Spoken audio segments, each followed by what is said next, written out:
Welcome, everyone. I know you're listening to this story to fall asleep. So before we start, make sure to subscribe, like, and comment where and what time you're watching. Now, get comfortable and relax. It's my fault he died, honestly. I'm 16, and I was supposed to be watching him outside. We live out in the countryside, some southern county no one cares about in the middle of bumfuck nowhere. And Rudy is always allowed to go out without a leash because he's trained to not go too far and come right back after doing his business. He's a chocolate lab with a red collar and the biggest, sweetest wet eyes you've ever seen. He was, at least. I let Rudy out after putting in a pizza, home alone since my parents were at work. As he played around our large property, I sat on the porch and watched videos on my phone. Suddenly I jumped up, having forgotten about my food, and ran back inside.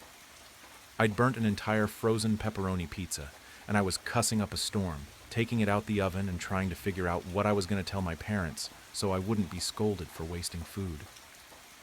I forgot about my dog for a while and rummaged through the fridge for something else to eat as the sun went down. That's when I heard the most god-awful sound. Tires screeching on the road at the end of the driveway, a vehicle grinding to a sudden halt, just as the loud, pained yelp of our family's best friend rang out in the humid evening air.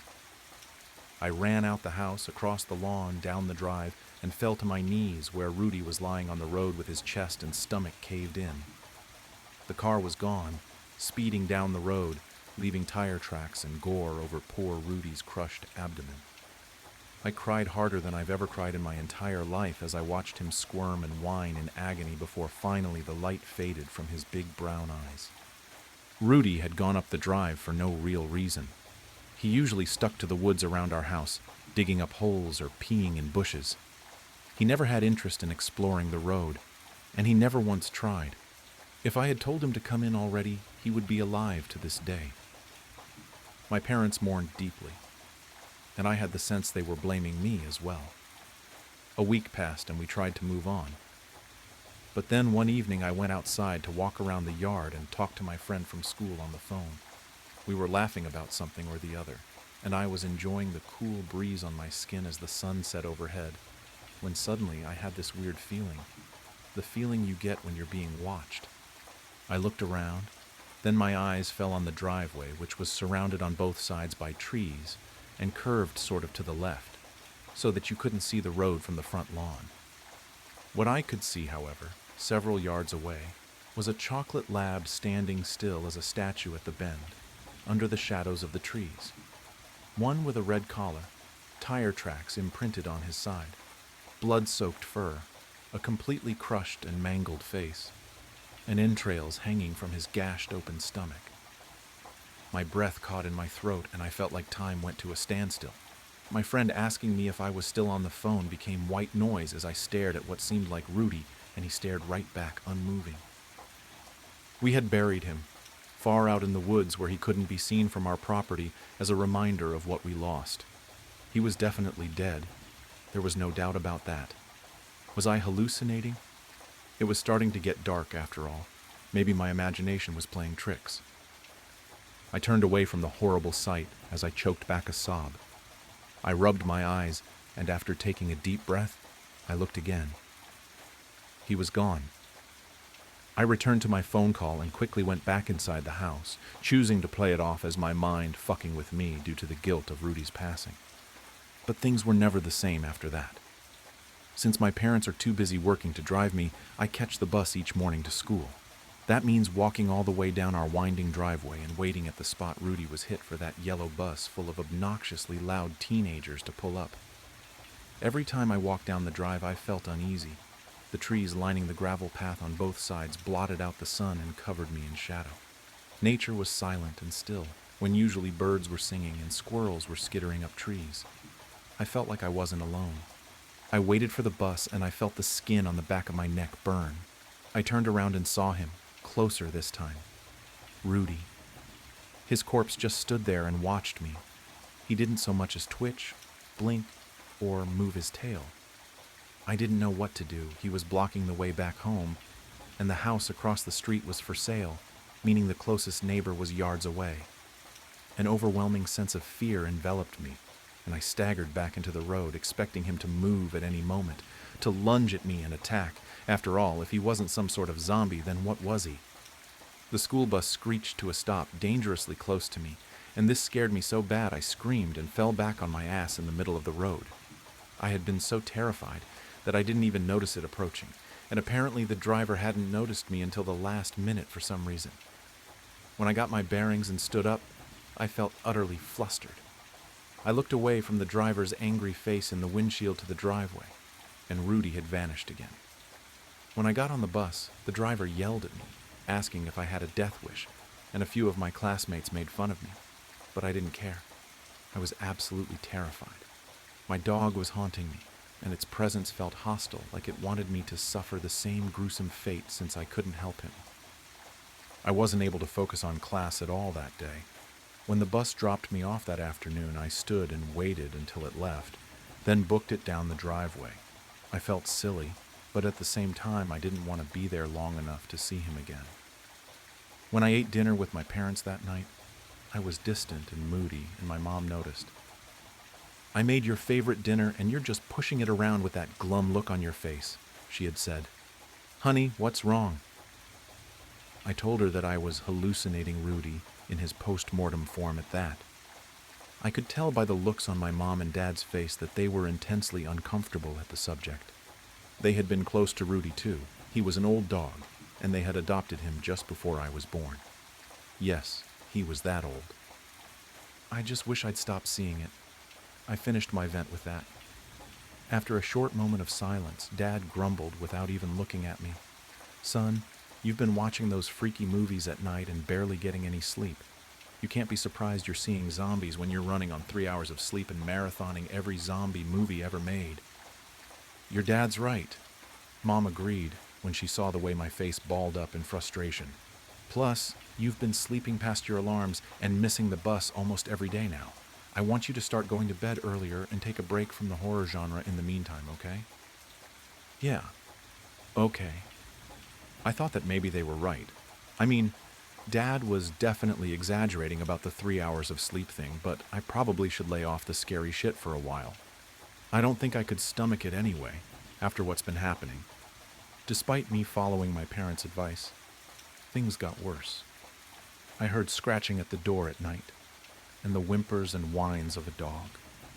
My bedroom is on the first floor and closest to the front door, whereas my parents slept like a log upstairs. Even if my mom wasn't a heavy sleeper, she probably wouldn't be able to hear it over the sound of Dad's booming snores that reverberated through the whole house. I laid there in bed, too scared to get up and check it out. I knew there shouldn't be any dog out there. As far as we knew, no one around us owned dogs. Still, I told myself a neighbor's dog got out and had snuck into our yard so I wouldn't shit myself. Let me tell you right now, I'm not a horror movie protagonist, I'm a coward, and I'm not the type to go investigating. I run and hide, I don't fight. So no, I wasn't going to creep into the kitchen and peek out the window to see what the hell was pawing at our front door. I did not want to see my dead dog again. But as I listened to Rudy whine and whimper, I thought something sounded off about his voice. I can't describe it. It just didn't sound like him. It was a bit gruff and a little too deep in pitch, like a mockery of our dog. Then again, he was dead, so I understood his vocal cords weren't going to be in good shape. Or maybe his body was possessed by a demon. Either way, the thought of this made it very difficult to fall asleep. Paying attention at school was starting to become harder than ever before as I lost sleep due to this. My grades suffered, and my parents were threatening me with therapy, or grief counseling as they called it. If anyone at school somehow got wind of that, I'd be cooked. I could already imagine what the guys would say. It all came to a head when one night, the scratching and whimpering started up again. I decided that I had had enough and stormed out of bed towards the kitchen. I was going to be a horror movie protagonist if only to get some sleep, I'd decided. After a few stomps towards the direction of the front door, the sound stopped, as if Rudy or whatever it was heard me coming. I started to lose my nerve. When I got inside the kitchen, I tiptoed to the window and craned my neck to look out at the porch. My blood ran cold. Rudy stood unnervingly still on the porch, facing the window. He looked deader than a doornail, and now that he was closer, I could see his hollowed-out eyes and how his gray tongue hung limply out of his dislocated jaw. I jumped back and yelled, running upstairs to wake my parents. I could barely formulate a sentence as I shook them awake, sweaty and terrified. Dad led the way, wielding a Louisville Slugger, and Mom and I stayed at the top of the stairs, a phone clutched tight in her hands in case she needed to call the police. We listened tensely as Dad threw open the door, shouting. However, there were no sounds of any altercation to follow it, just some confused mumbling from him. We met him in the kitchen a few minutes later, and he told me there was nothing out there. "What did you say you saw again?" Mom asked me, looking skeptical.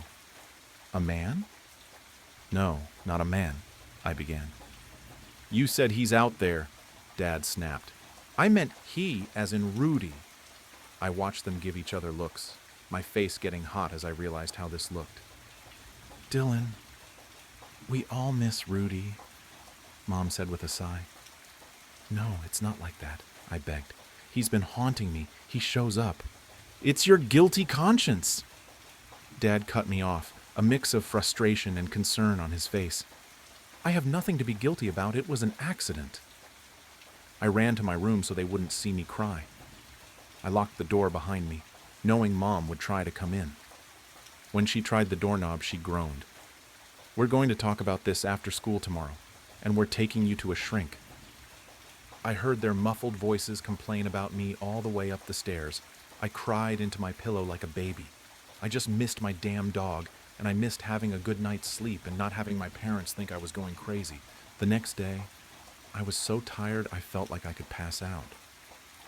I missed the school bus for the millionth time, so Mom once again ran late to work, driving me there. I could tell she was pissed. She was silent the whole time. I went into the office to check in late, and I saw one of the guys sitting there. "What are you doing here late?" Toby, one of my friends, snorted.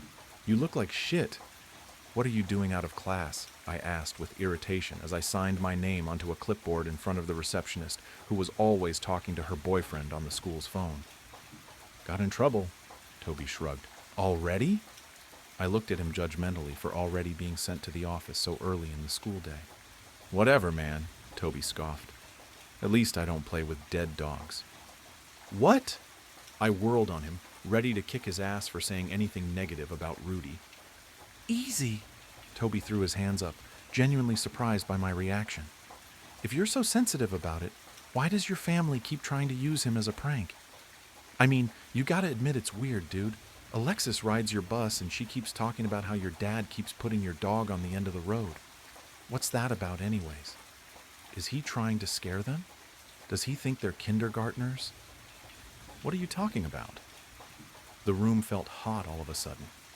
I was sweating as I tried to connect the dots but couldn't. "My dad is at work every day by the time the bus comes, and we buried Rudy in an empty field somewhere." Toby frowned. "You know, now that I think about it, I saw your dad once, right? He's this big buff guy. Alexis keeps saying it's a skinny guy with pasty white skin and a black hood. So that wasn't your dad moving Rudy around.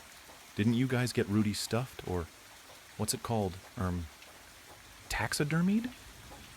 I stared in silence for a moment as I realized what exactly was going on. What did she see him do? She said today that he came out of the woods and left it there at the end of the driveway. Toby seemed to get nervous as he caught on to how weird the situation was. Then he just smiled as the bus went by. She thought maybe it was some kind of prank to scare the people on the bus, since it was like a freaky taxidermy job. I mean, his guts were hanging out. People don't do that when they get their animals stuffed, though, do they? "We never had him stuffed," I cried out. Everything else happened so fast. I harassed the receptionist into allowing me to call my mom, who then called my dad. My mom came by to pick me up, and we went to the house with the police. They searched everywhere and found that Rudy's grave had been dug up and that someone had been hiding under our house. That's where Rudy's body was found. The man had left him under here when he heard me coming and hid himself in there too. Dad never thought to check under there. He had been the one to scratch on the door and mimic the sound of a dog whining and whimpering almost to a T. They found the nut job hiding out in the for sale house across the street. He'd broken in and had been living there for weeks. When he was taken into custody, He admitted he'd been watching us, and that he had dug up Rudy, stuffed him himself, but purposely left in gruesome details like an intestine and bits of broken bone, and used his corpse to torment me. When I wasn't looking, he would place Rudy out in the open and hide in the trees, and when I left, he would take him back. Then when I kept getting up late, he would just display Rudy for the kids on the bus and enjoy their understandably freaked reactions. That's why he always seemed so still when I looked at him. It's because he was stuffed. I couldn't believe it. The worst part about it was the fact that the asshole was also responsible for killing Rudy. The police told us that he had laughed as he openly told them that he'd laid dog treats on the road to lure him, got into his car, and ran him over. He hid the car in a field by the empty house, which you could access by a wide trail so that no one would know he was living there. It's how he got around, buying cheap beer and the things he needed to stuff our dog with. He was a mechanic with a weird hobby, apparently, and he'd recently lost his house and had been living in his car before he came all the way out here to squat in that house. And why did he do all this? No reason. Absolutely no reason other than the fact he was fucking psycho and wanted to torture some kid for fun. He was charged for trespassing, harassment, animal abuse, and some other bullshit I can't remember. We moved shortly after because Mom didn't feel comfortable with the fact that asshole knew where we lived. I feel so dumb, thinking Rudy was a ghost or zombie or something like that. I never investigated or stuck around long enough to notice anything amiss. More than anything, I feel angry. I hope that dick has a life full of nothing but misery and misfortune waiting for him. If it weren't for Toby, who knows how long he would have kept it up? Maybe he would have escalated things and tried breaking into our house next to place Rudy in there. He was clearly not dealing with a full deck, if his wild eyes and crooked, creepy grin were anything to go off of. But at least Rudy can finally rest in peace. We buried him again, and this time, Mom and Dad spent the money to place him in a proper pet cemetery. Sometimes I go there and lay treats on his grave. He will always be a good boy to me. Right as I had finally memorized and grown accustomed to the noises each step my mother and father make in our home.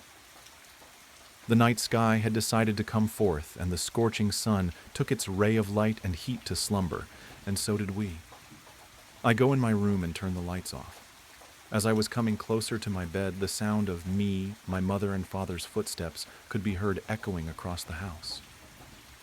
We all had gone to sleep. It was 3 a.m. That is the time when I woke up to a strange, loud noise, followed by the sound of footsteps.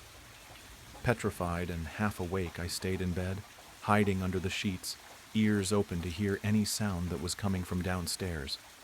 That is, when I realized those were not the footsteps of anyone I know. Realization hit me, followed by fear, and a chilling feeling that gave me the shivers. I could hear him, or her. You can't really tell who or what it was. All you could hear was its footsteps, and that it isn't Mom nor Dad. Knock, knock. My eyes open wide. I am now wide awake, taking a peek from under my sheet. The sound of knocking is at my door, but who could it be? Even though the room was dark, it was almost as if you could even see the door trembling with each knock. Knock, knock. That thing behind the door kept knocking. Me, as I am wide awake now, cowering in fear under my sheets, couldn't even move to answer the door. And to be honest, even if I could, I don't think I'd have the courage to.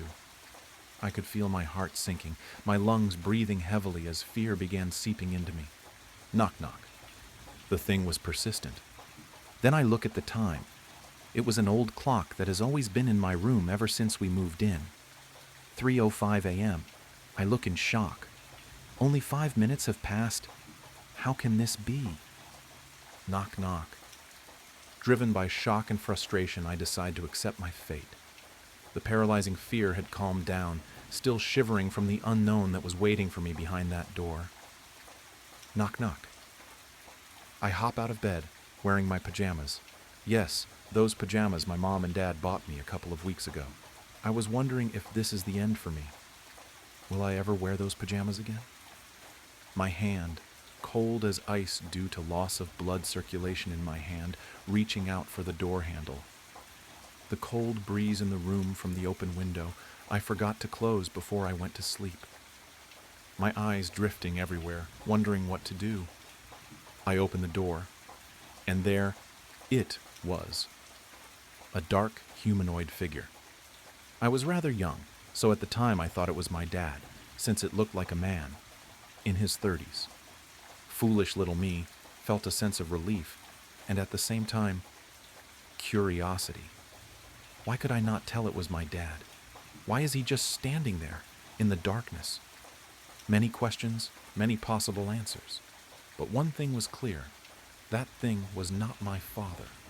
Little me, so young and foolish, jumps at it, joyfully yelling out, "Dad, Dad, you scared me." Alas, the thing did not respond. Instead, all I could feel was its cold body. It almost didn't even feel like a body, as it was not human, more like a manifestation, a pretender. There was no heartbeat, no breathing. Actually, it did breathe, but its lungs didn't move. It was as if looking at a deaf person who could breathe and move. Young me at that time had realized that was no human, or at least not one that I was familiar with at my young age. And now that I'm older, I'm sure you and me both realize that there really are no humans like that.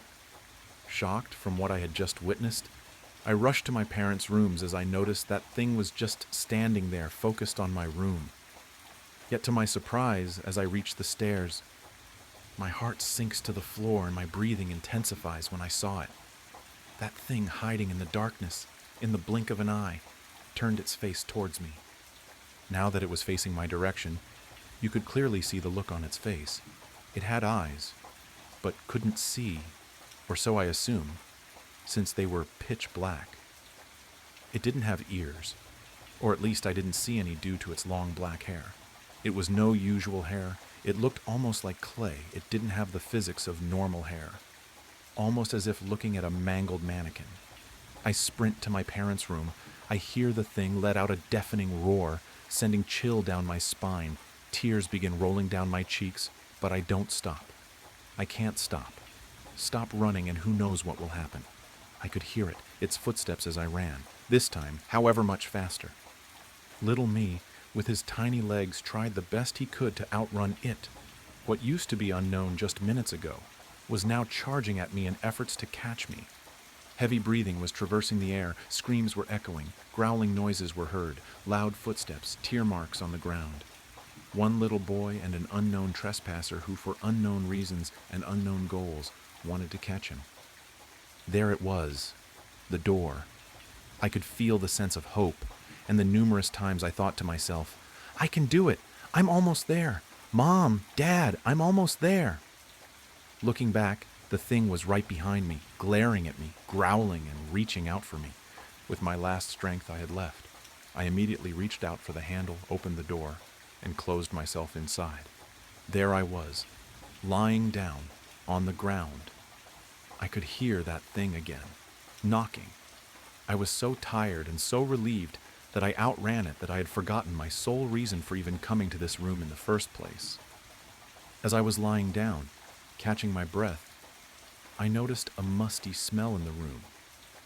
Something was wrong. My parents' room has never smelled so unpleasantly before. I stood up, brushed all the dust off my so precious pajamas. Although those were the least of my concerns at the moment, because right in front of me were two bodies, deformed to such unrecognizable forms that one would mistake it for a different animal. Unfortunately for me, it was clear that those two were my parents. Knock, knock. The knocking sound was back, this time more aggressive than before. I panicked. What do I do? It's right there. Mom. Dad. Knock, knock. I start quietly sobbing and decide that if my time has arrived, then so be it. Using my last efforts, I put my cold, shaky hand on my mouth in attempts to be quieter. Close my eyes and lie on the ground with my two parents' bodies on top of me.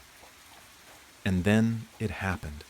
The knocking intensified, faster and louder than before, till it eventually barged in through the door. My vision was blocked. All I had was my hearing, My nose was clogged with the grim smell the bodies were letting out. Slow footsteps were approaching. All that was going through my mind was, "Please don't find me. Please don't find me." The thing, almost as if reading my mind, went out of the room. Next to my parents' bedroom was my dad's office. He always told me to never go in there, for unknown reasons. However, my parents' bedroom was the worst place to hide in at the moment, as it was the last location it saw me in. I crawled towards the office, holding my breath, tears and cries in. You could hear it looking for me upstairs. I gently grabbed the door, which was excruciatingly hard, as I couldn't stop myself shaking in fear. The door opens. Cold breeze hits me in the face, coming from inside the room. You can hear the sound of papers being blown from the wind. I go inside and use my little strength to push some old small couch to the door, in hopes to somehow block it from entering. Although we all know that would never work with a small couch like that. On my dad's desk, you could see his laptop, papers, the pen he was always writing with whenever I used to come here to tell him that Mom's calling us for dinner. I miss my parents so much. I say, I have to make it out of here. I was very young. You would probably suggest to use the laptop to call for help, but we can't just assume I know the password. At the far right corner, I glimpsed a landline phone, the ones that nowadays would be called ancient. I probably got the emergency number wrong a couple of times due to panicking and being unable to keep my thoughts straight. Eventually, I dialed 911 and help was coming. The person on the other end of the line seemed very level-headed and managed to calm me down a bit as I was hiding under my dad's desk. A couple of minutes later, loud noises echo through the walls, and for some time after that, quietness had took over the house. A moment after that, I could hear the sirens of the ambulances and the police cars coming to my home, and I decided to go out of the room and meet them at the entrance. The thing was nowhere to be found.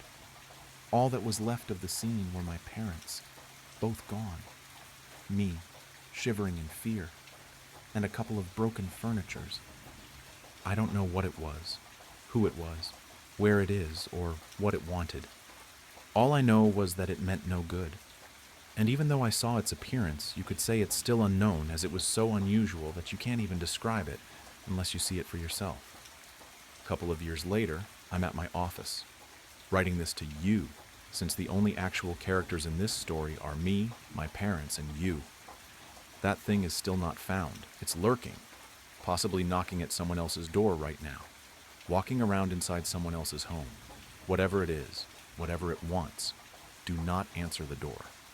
Don't let it know that you're in there. Returning from the Amazon was one of the most exhausting and exhilarating experiences of my life.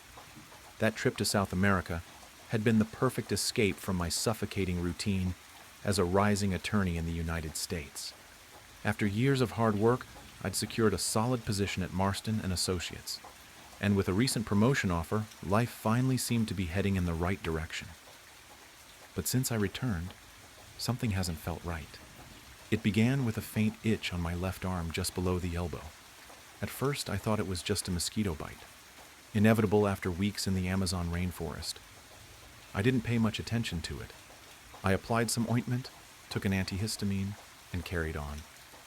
But the itch wouldn't go away. 2 days later, it worsened. The small red spot on my arm started swelling, throbbing, as if something alive was inside. Every touch felt like fire burning beneath my skin. At the office, the situation became unbearable.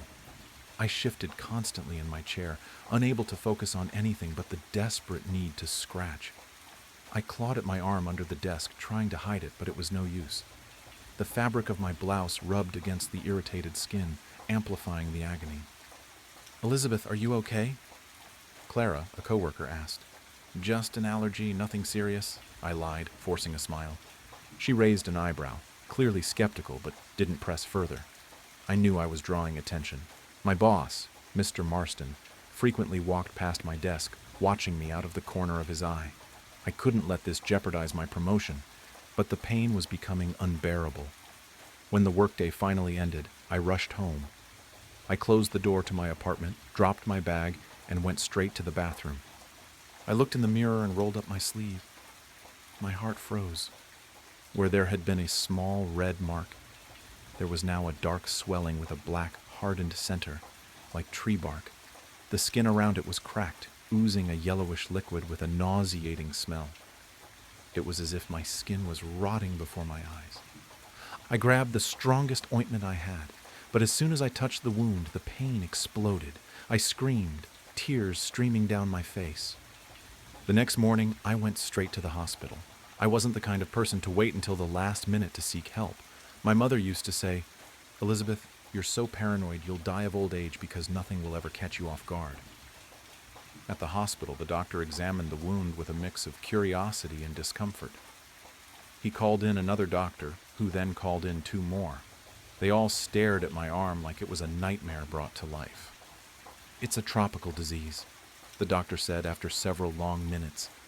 "We'll run some tests." They sent me home with antibiotics and painkillers, but I knew that wasn't enough. Something was growing inside me. That night, I woke up to excruciating pain. It felt like something was moving under my skin, crawling and digging. I ran to the bathroom mirror and tore off the bandages. The wound was now a deep hole, filled with a gelatinous yellow substance. In the center, something moved. My hands trembled as I grabbed tweezers and inserted them into the hole. When I pulled, something came out. It was a worm. Small, white, but alive. It writhed between the tweezers, and I threw it into the sink, nearly vomiting. But when I looked back at the wound, I saw there were more. So many more. The days that followed were hell. I woke up drenched in sweat, my head pounding as if it would explode. The pain in my arm was no longer something I could ignore. It consumed my entire body. The wound grew at an alarming rate. Initially, it was just a foul, black, gaping hole. Now it spread like a cancer, devouring the surrounding flesh, which peeled away in chunks. My clothes clung to my arm, soaked with the viscous liquid that oozed constantly. I spent hours in front of the bathroom mirror, inspecting the pit my arm had become. It was as if something inside was alive. Small ripples in the decaying flesh, like waves on a contaminated lake, revealed their presence. By the third day, after pulling out the third worm with tweezers, I realized I was trapped in an endless cycle. I removed them, but more appeared, always more. I couldn't sleep. Whenever I closed my eyes, I felt the creatures moving inside me, digging deeper into my flesh. I became obsessed. I spent sleepless nights on the bathroom floor, extracting worms with tweezers, needles, anything that could reach them. My body was exhausted, but my mind wouldn't stop.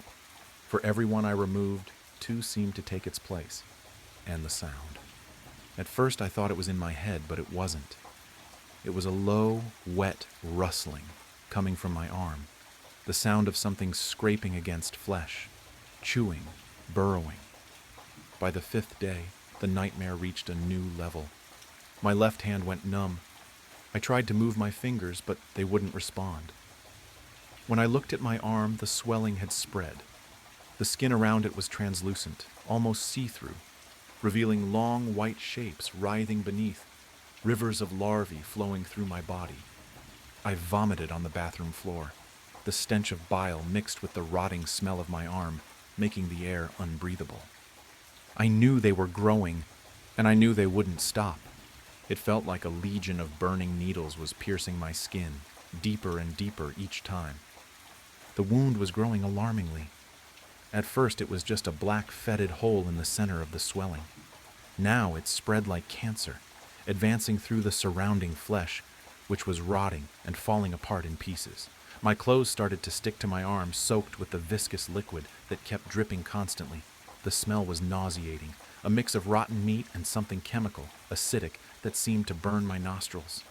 I spent hours in front of the bathroom mirror, inspecting that hole that had become my arm. It was as if something inside it was moving.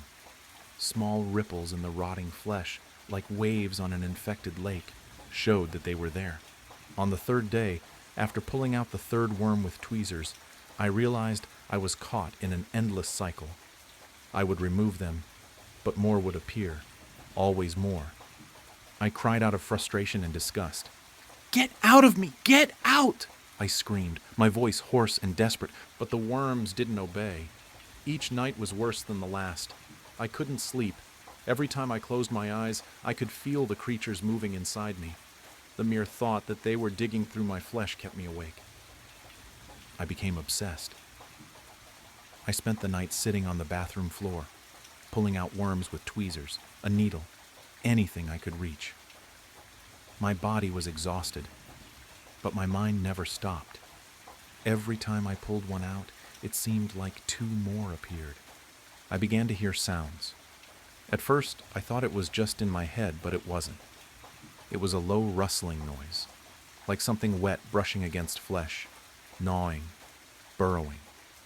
I knew they were growing. On the 5th day, hell reached a new level. My left hand began to tingle. Then, it went numb. I tried to move my fingers, but they wouldn't respond. When I looked at, I start. My skin was greenish and damp, gleaming with a sickly, oily sheen. I called an Uber to take me to the hospital. When the driver stopped in front of the building, I hesitated for a moment. I tried to cover my arm with a cloth to hide the deplorable state it was in, but the fabric quickly became soaked with the yellowish liquid that leaked incessantly. I got in the car, hoping he wouldn't notice. "Good morning," I tried to say, but my voice came out hoarse, almost inaudible. The driver, a middle-aged man with a friendly expression, smiled through the rearview mirror, but his expression changed as soon as the smell reached him. "Are you okay?" he asked, wrinkling his nose and cracking the window a bit. "It's just an infection. I'm going to the hospital." He nodded but kept the windows open throughout the entire ride. I saw him rub his nose several times, and his glance in the rearview mirror was filled with distrust. The smell was getting worse. It was the smell of death. When I finally arrived at the hospital, I staggered through the front door. The people in the waiting room instinctively moved away, some covering their mouths, others wrinkling their faces in disgust. I was taken directly to the emergency room. The doctor who attended to me was the same as before, but his serious expression indicated that he knew the situation had gotten out of control. He could barely hide his own reaction to the smell. "Elizabeth, what happened?" he asked, while putting on gloves and a mask. I don't know. It's getting worse. It's growing." He looked at my arm, now practically unrecognizable. The wound had turned into a grotesque opening filled with necrotic flesh and viscous secretions. The center pulsed as if it had a life of its own, and the edges were covered in small worms crawling in and out, as if they were digging tunnels. It was as if they were digging tunnels. "We need to act immediately. This is no longer just an ordinary infection," he said, calling for other doctors. I was rushed into the operating room. The nurses' faces were a mix of professionalism and horror, as if they were trying not to think about what they were seeing. The room was cold, and the bright lights reflected off the metal surgical instruments. "We'll need to amputate the arm, Elizabeth," the doctor said, holding my healthy hand to try to comfort me. "There's no other option. It's spreading too quickly." I simply nodded. I no longer had the strength to protest. All I wanted was for it to stop. They sedated me partially, but I remained conscious enough to feel the first incision. When the scalpel cut into the flesh around the wound, a collective scream echoed through the room. Larvae were raining down. From the cut, a torrent of white worms exploded like a geyser. They were larger than the ones I had seen before, thicker, almost translucent, with quick and frantic movements. The nurses recoiled, some screaming, others dropping instruments on the floor. "My God," murmured the doctor, while trying to stay calm. The worms fell to the floor and began to spread throughout the room, crawling in all directions. The stench emanating from them was even stronger, a wet, rotting smell that seemed to fill every corner of the space. The doctor continued cutting, desperate to sever my arm from the rest of my body. But the worms didn't stop. They appeared from every side, burrowing into my flesh as if they were living roots, connected to my own body. The pain was unbearable, even with the sedatives. I could feel every movement, every bite, every slide of their viscous forms. "We need to finish this now," the doctor shouted, wielding a surgical saw to cut through the bone. But as he began to saw, more worms came out, this time faster, as if trying to escape. One climbed up his glove, crawling to his wrist. "Get this off me," he shouted, as another nurse tried to help him. The operating room was in chaos. The floor was covered in blood, pus, and worms. Surgical instruments were scattered around, and the nurses didn't know where to run. I could feel that this wasn't going to end there. The arm wasn't the only place they were. They had already spread throughout my entire body. "Doctor," I whispered, my voice almost inaudible. "It's no use. They're everywhere." He looked at me, his face pale and filled with horror. For a moment, I thought he was going to pass out. "Elizabeth, I'm so sorry." And then my vision darkened. I looked at my hands, but they were no longer mine. My skin was full of holes, and worms were coming in and out as if I were just a vessel. The chill began not with a scream, but with a laugh. A goofy, carefree sound from the depths of my own head. I sat up in bed with a jolt, wrapped in my blankets, the digital clock blinding me with 3:17 a.m. My skin was slick with sweat. Just a nightmare, I reassured myself, coaxing my racing heart to calm. But the laugh remained, an echo of something wrong. Morning came, tinting the sky with shades of bruised purple and tentative gold. I dragged myself from bed, the lingering fear holding on to me like cobwebs. Coffee, black and powerful, was my sole protection from the insidious fear. My phone vibrated. A message from Mom. "Don't forget Mark's birthday dinner this evening. He's really excited to see you." Mark? The name scratched at the back of my mind. An itch I couldn't quite scratch. "Who's Mark?" I texted back, a flicker of confusion igniting in my chest. The reply was instant. "Don't be silly. Mark, you know, you're practically brother. You've known him since you were a kid. Don't tell me you forgot." She even threw in a laughing emoji, as if this was some grand joke. But it wasn't a joke. I didn't know Mark. Not even a shard of recognition glimmered in my mind. "Mom, I'm serious," I typed back, my fingers shaking a little. "I don't know who Mark is. I've never met anyone by that name." She didn't answer. Panic scratched at my throat. I sprinted to the bookshelf, yanking out photo albums, their covers cracked and worn. Birthday parties, Christmas mornings, school graduations, the milestones of my life in grainy photographs. And there he was, Mark, a steady figure, a smiling face in the periphery of every milestone. He was tossing a football with me at my 10th birthday, shoulder to shoulder with my sister at my high school graduation, even raising a glass at my 21st birthday party. He was everywhere, but I didn't remember him at all. Desperate, I moved. I took my keys, a sense of panic driving me in circles in my mind. My sister, she'll remember, my best friend. They'll recognize that this is not right.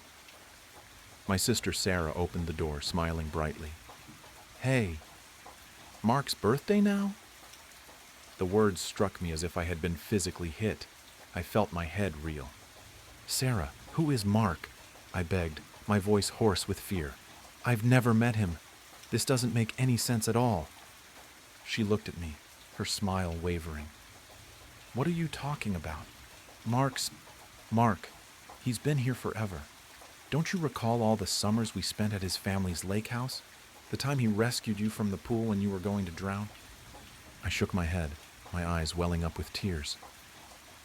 "No, none of that ever happened. I don't remember any of it." I stared at my good friend Chloe, hoping and praying she'd explain to me that Sarah was joking, playing some vicious trick on me. Chloe merely gave me a blend of concern and puzzlement, though. "Are you okay? You've seemed really out of it today. Of course you know Mark. He's pretty much part of the family." We stuffed into Chloe's car, Sarah and I in the back, Chloe behind the wheel, the silence heavy with unasked questions. My head spun, attempting to get a handle on what was occurring. Closing my eyes, I struggled to remember my childhood, to find some shred of evidence that Mark was ever in my past. Nothing. Then a flicker, a burst of images, broken and confusing. Me laughing with Mark, keeping secrets beneath a starry night sky, walking hand in hand. Memories that weren't my own. Memories being implanted, jammed into my mind. It was as if I was seeing a warped movie reel, pieces of another life I'd never lived imposed on the life I knew. A tide of sickness spilled over me. I gasped, grabbing at my head, the implanted memories threatening to engulf me. We got to Mom's place. I stumbled out of the vehicle, my legs leaden. I needed evidence. I needed to discover something, anything that would validate that I wasn't losing my mind. I rushed to my former bedroom, dodging Mom's cries, and furiously started up my computer. Emails, texts, Facebook. I needed to dig into every digital aspect of my existence for proof that I was not insane. And there it was. Years-old emails from Mark, Facebook messages with those inside jokes, photographs with his name. I had responded to his messages, sent multiple emails, engaged with him online as if he were a permanent figure in my life. But I couldn't recall any of them. My mother shouted out, "Dinner's ready!" Her voice sounded abnormally cheerful, almost forced. I came out of my room, my heart racing against my ribcage, a chill of fear in my belly. And that's when I saw him. He was in the living room, standing beside my mother, his arms slung carelessly around her shoulder. Mark. He wasn't what I imagined, not ugly, not terrifying, just normal. Average height, brown hair, forgettable features. He resembled the kind of person you'd pass on the sidewalk and never give a second glance. And yet, his presence dominated the room with an overbearing weight, a crushing feeling of wrongness. His gaze met mine, and a slow, creepy smile crossed his face. It wasn't a welcoming smile. It was a smile that knew something I didn't know. A smile that threatened something awful was going to occur. It was the smile of a predator. A shock, a shivering breath. I awoke. 3:17 a.m. again. Sweating, I sat upright in bed, my heart pounding against my ribcage. This time the giggle wasn't a distant whisper. It was nearer, more tangible. My phone beeped.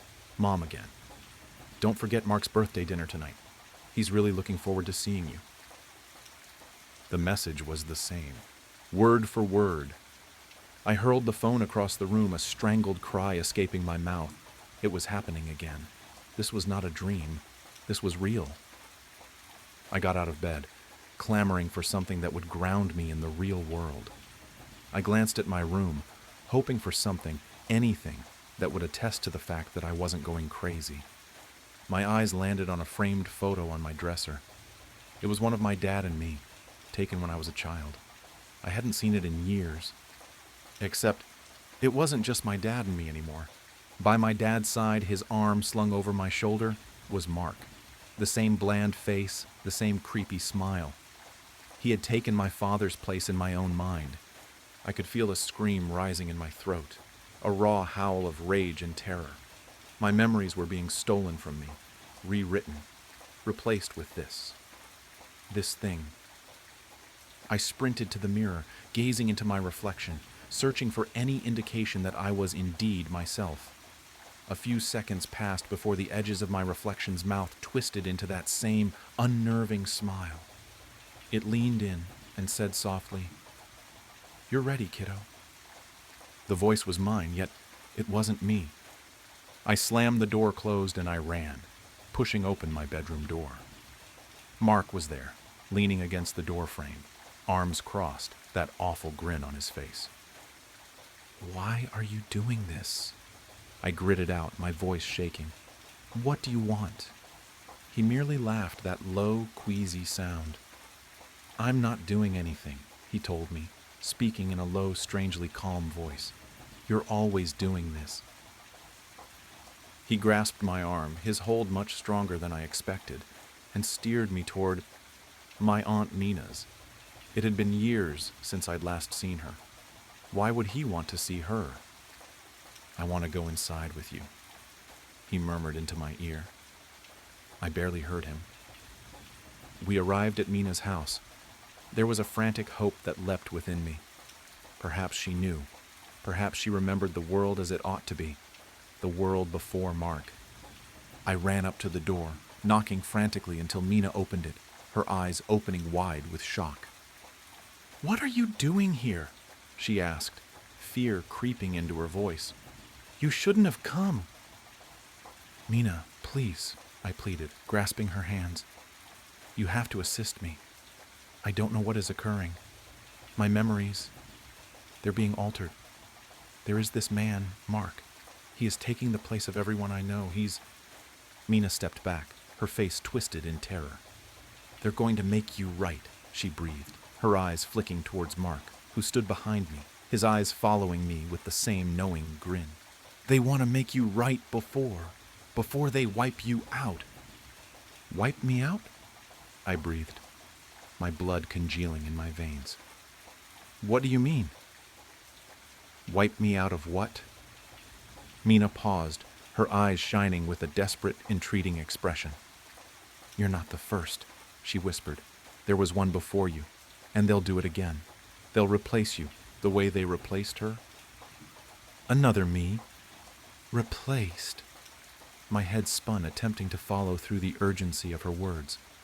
I was a replacement? For another person? I parted my lips to speak to her further, to require answers. But then, it occurred. Mina's eyes turned glassy, her muscles locked up, and her face blanked out. Her pupils expanded, her eyes losing all familiarity. It was as if a switch had been thrown, removing everything that made her. Her. "Mina?" I whispered, gently shaking her. "Mina, can you hear me?"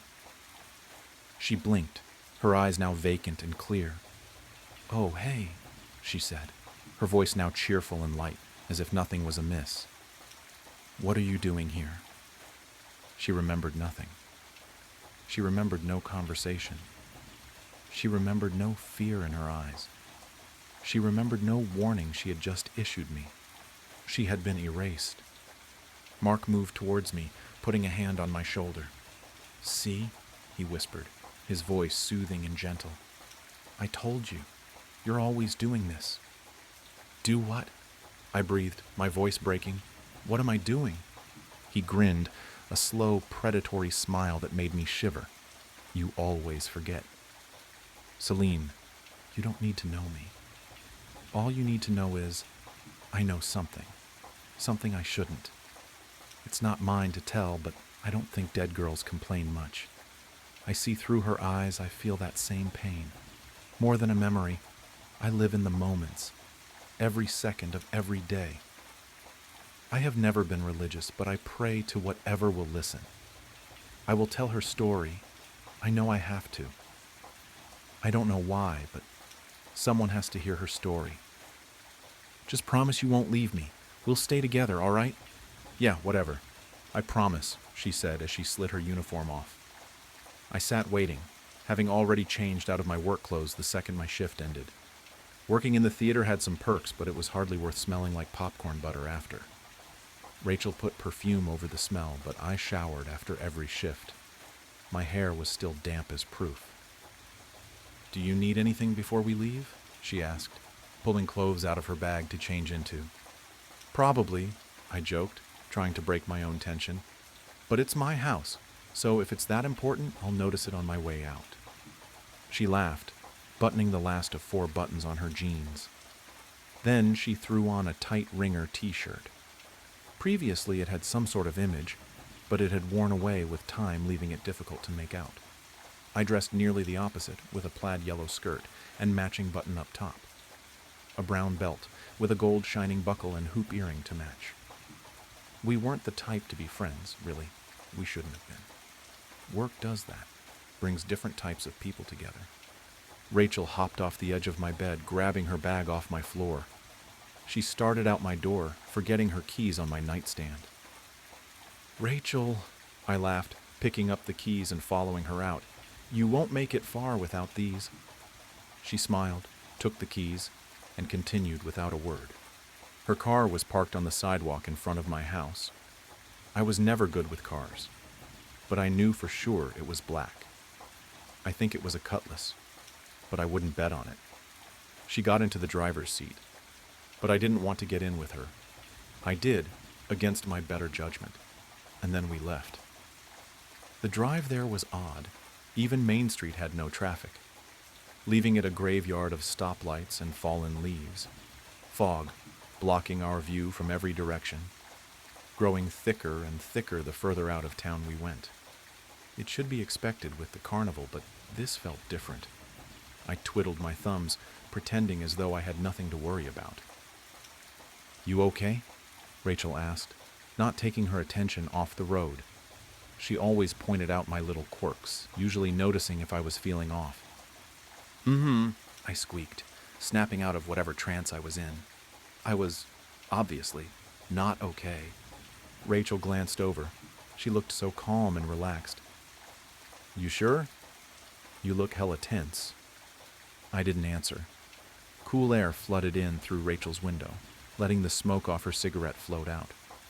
Flickering neon lights stopped her before she could push any further.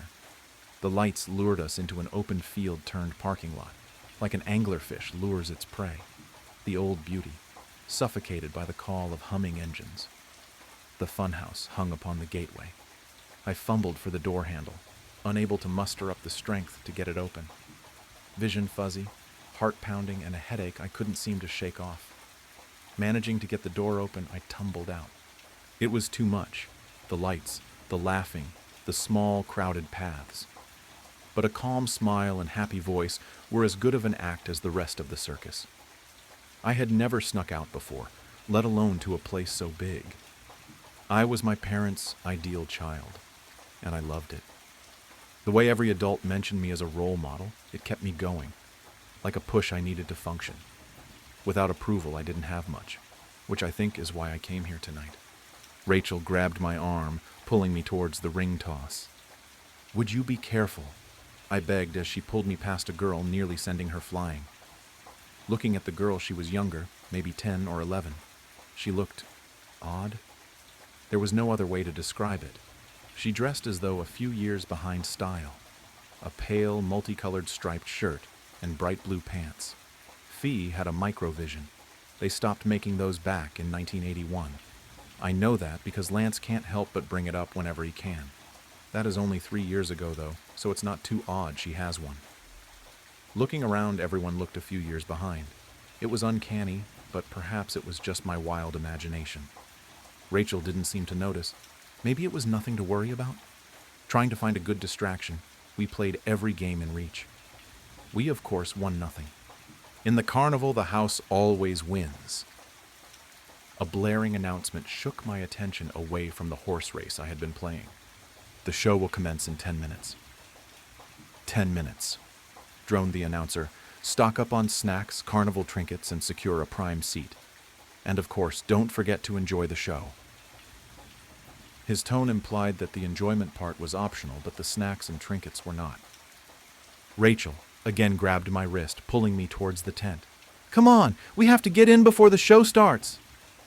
My heart was racing, my breath coming in short gasps as I stumbled after her. Sweat, grease, and other smells didn't help my nerves. The air inside the tent was too thick to breathe. Without hesitation, Rachel threw herself towards the stairs, dragging me up behind her. Our feet pounded a rhythm against the weathered boards. I held my breath, begging myself not to feel sick. I failed. Watery vomit splattered against the wooden steps. "Whoa." She let go of my hand, covering her own mouth as if she might as well be sick too. "Are you sure you're all right?" I choked on my words. I wasn't all right. "Yeah," I managed, before continuing up the stairs. It was too late to back out now. We stumbled over feet trying to find open seats, but eventually we found what seemed to be the last two in the tent. As if time itself were waiting for us, the show started. The music swelled, and the crowd erupted into cheers as the lights dimmed like embers in a dying fire pit. A single ray guided the eyes of the crowd toward the center of the ring. Then you saw him, one of the many clowns. He could have passed for ordinary, but he had long lost that privilege. A nice white button-up shirt, offset by his bright red pants and bow tie to match. His proportions were all wrong. like a child's drawing of a person. He had prosthetics. They were wooden, all different shades and types. Like he was made purely by the creator's twisted euphoria for torture. The effect? Like a train wreck you couldn't look away from. "Hello, boys and girls. Welcome to the fun house." He cheered, arms waving through the air like a weird vintage cartoon character. His tone was weirder, like a voice box, barely matching his mouth as he spoke. It didn't fit him. It was pitchy, too high, as if he'd sucked all the helium from a balloon. "Here is where your dreams come true. Just wait. You'll see wonders of the world, mysteries never to be answered, and the most incredible tricks performed by our amazing actors. Now give a round of applause for the dancers." He stepped back and the stage darkened, as if he were the light keeping it lit. As if they had been there the whole time, they began their dance, like shining dots in the dark, all emitting a light of their own. Their motions pulled the audience into awe. Dark blue leotards tightly clung to their bodies, black ruffles dancing beneath their skirts, defying gravity, every leap just moments too long. Their ruffled skirts gave the effect of a black swan leaping from water, beautiful dark red ribbons in hand, the shade of long oxidized blood. They spun through hoops so quickly they sparked. Contrast to the world of the carnival, they were angels. After they finished their dance, they seemed to vanish. The ring, now lit up, showed 4 large trapeze ropes and 2 poles on opposite sides, stalking the stage for the next who dared to take its place. The additional lighting showed how large the tent really was. It hadn't appeared this big on the outside, only a few hundred feet. Looking at it now, it had to be at least 1,000 feet around, maybe more. A young woman and man climbed up on opposite platforms. Their eyes locked. They had similar attire to the dancers, but no skirts or ribbons to match. They looked similar, both slim brunette-haired. What I can only guess were siblings. They stood still for a moment, as if waiting for some sort of introduction. Without one, she stepped backwards to get a running start and dove. Her hands slammed against the bar, gripping tight as she swung towards her male counterpart. Time seemed to slow. She looked so focused, so certain. She trusted her every move, and her partner just as much. As she neared him, the lights cut, drenching the world in dim, red darkness. Silence. It's frightening. The world isn't meant to be quiet. Silence is predator stalking prey. It's calm before the storm. Silence is pain in the making. A scream. The kind you hear in nightmares. One that speaks a million words, hopes, and dreams, crushing them all in a second. Without words, you could still hear her plea. Screaming is the one language everyone speaks. The lights snapped back on, but the scream didn't stop. The tent shuddered with the silence of the audience, only the screaming. Looking around, they were gone. Even the male trapeze had vanished, just like everyone else, disappeared to dirt across the floor, and the fear that she might not be alone. Looking ahead, she saw her, crushed by the pressure of her fall, the last moments of terror still frozen in her eyes, limbs twisted in each direction, like a gory broken compass guiding me nowhere. The dirt beneath her, a damp red, her corpse still screaming, the first normal scream mine. Frozen in place, everything seemed to unfold before me like a movie, and for a moment I prayed I was a part of the narrative. My knees gave way, sending me to the floor, barely leaving me conscious through the fear-induced nausea. It was too sudden, too real. The woman's screaming continued, beyond what her crushed torso should have allowed. Blood gurgled up her throat, slowly muffling her agony.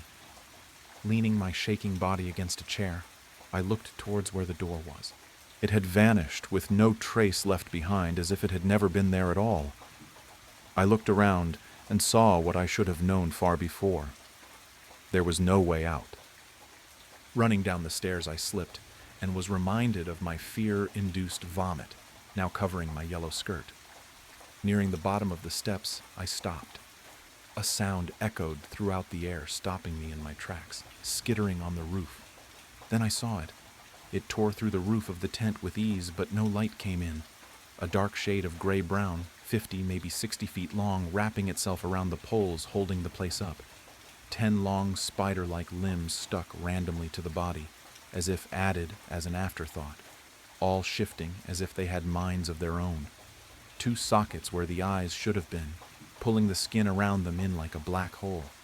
Its smile, grotesque and mangled, the ends wrapped around edges of its head, showing horribly large, sharpened human teeth.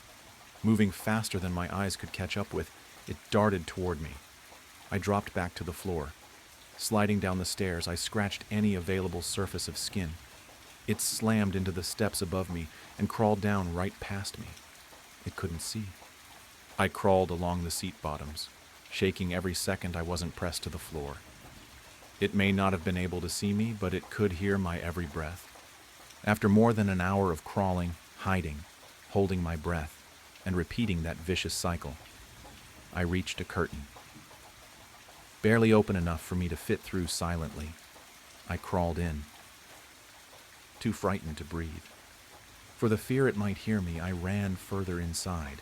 Hardly seeing where I was going, I ran in and out of every curtain and opening, praying for an escape. Each direction I tried left me more and more hopeless. After many failed attempts at tearing through the tent and looking behind every crate and rack I could find, I crumbled to the floor. Tears streamed down my cheeks. I hadn't taken the time to realize what really was destined to happen. I was not going to escape. I was stuck here, to rot away or die to that horrible monster outside this curtain. I had so much left to do. I wasn't ready to die. The thoughts hurt, and I pressed my nails into my palm. No one had a way with life like she did, floating through the world as if harm never glanced her way. Now harm did more than glance. It was pricking at her skin, drawing closer and closer. I heard it scurry across the ground outside. It hadn't forgotten I was there. I pressed my nails deeper into my skin, drawing blood. It wasn't good, but it took the pain in my head away, helping me focus my brain on something other than fear I couldn't control. Through my blurred vision, I saw a slightly open crate I was too panicked to notice before. Wiping my eyes, I walked over. Sliding the lid off, I looked inside. Human-sized doll parts, some wooden, others porcelain, like those on the clown from the start of the show. I picked one up to look at, just to see what they were. It was hollow.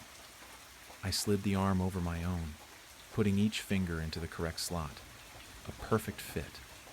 The porcelain was cold on my skin, but the freckles dotted on it seemed to match my own. Each finger was built to bend, carefully crafted as if put together by hand. Moving my arm was comfortable, as if it was made for me. Putting it back, I stepped quietly back towards my spot on the floor. Then I felt it. Something moved from out in the ring. I stepped towards the curtain, making sure to stay out of sight of the thing I knew was out there. I glanced out into the dark, not wanting to see it looking back at me. A dim ray from the torn roof was the only light. In that light were scattered chairs, one of the trapeze poles, now broken, and the door. The same as how it had been before, as if it had never left. Without thought, I ran. My shoes pounded the dirt, echoes following me like bees to flowers. I was so close, close to safety, freedom, to the life I feared I'd lose tonight. Hope struck my heart. What strikes harder than hope? Something sharp. Just seconds away from the door, my stomach dropped. I was jerked back, my limbs crunched together by the grip of that thing. Mustering my last bit of strength, I got one look at it. Him. One.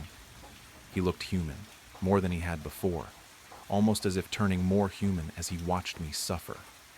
Then, my soon-to-be lifeless body was gouged into a broken trapeze pole. Slow, steady, dripping. Blood. My breathing labored through my punctured lungs. It hurt, not like you'd imagine. Like swallowing chlorine at the pool, the choking, nausea, all the same. But it wasn't as quick. It lingered, like vinegar on my tongue. "Goodbye, Marilyn," a voice walking towards me. Rachel, my co-worker, classmate, someone I considered my friend. Rachel stared at my dying body. and I realized she had no choice. She was a puppet, doing as she was told. I saw it, the way she bowed her head. She didn't really want this, but I couldn't form the words to convince her otherwise. Marilyn's breathing slowed. Maybe she had been hallucinating, maybe not. But in her last moments, I swear I saw her killer become man. Then her breath grew slower and slower until it stopped. "Good," the man said as he lifted her corpse off of the pole. Her limbs drooped as blood coated her skin. "You will remain here until we find him. Do I make myself clear, Rachel?"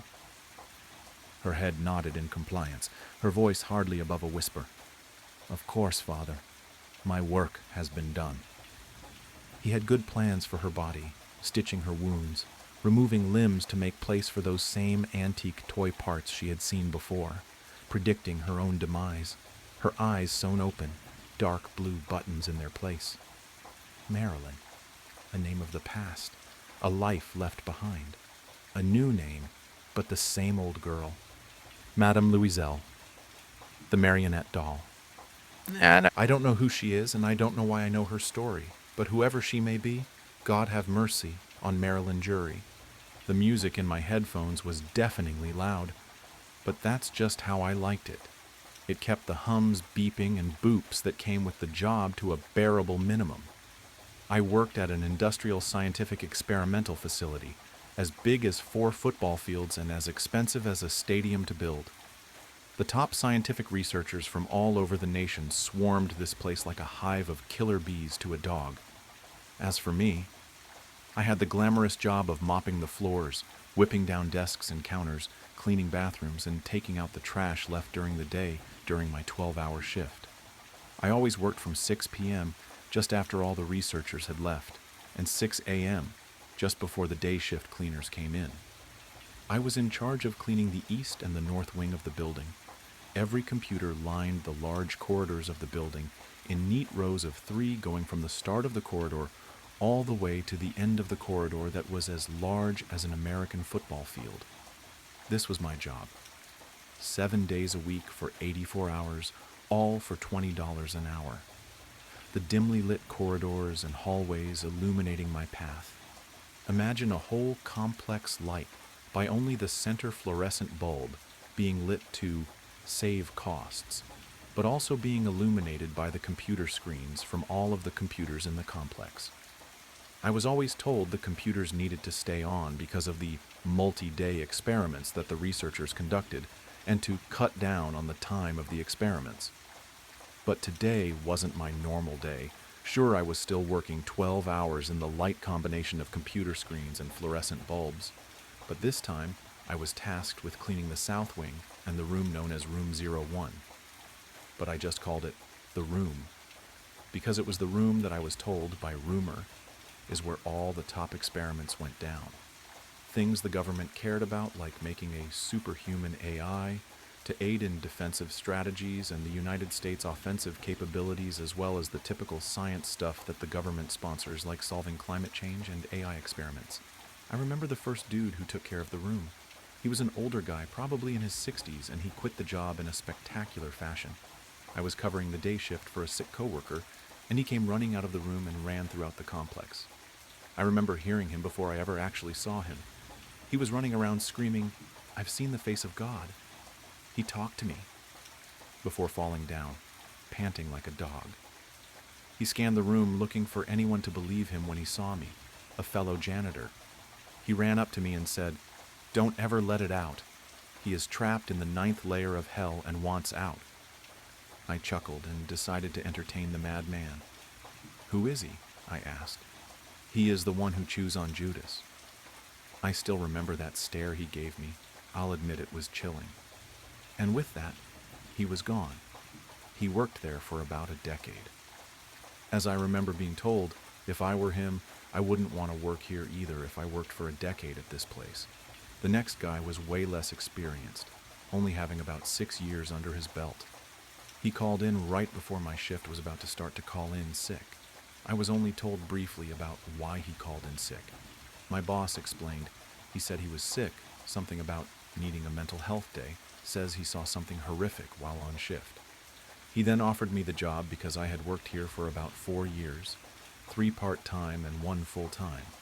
I normally worked here during the summer to make money for school, but after some financial issues that the education system faced, my school cut its budget, and all the non-full ride scholarships were the first to go. So I took a gap year and prayed I'd make enough in that year to fully pay for school. Listen, my boss said, it'll be an extra 100 an hour plus 600 for every day you work in that room.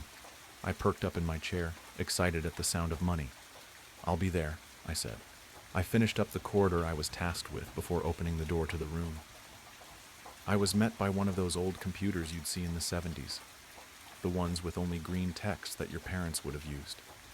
It was connected by hundreds of thick, rubber-coated wires as big as your forearm that then fed into black columns that went around the walls of the room.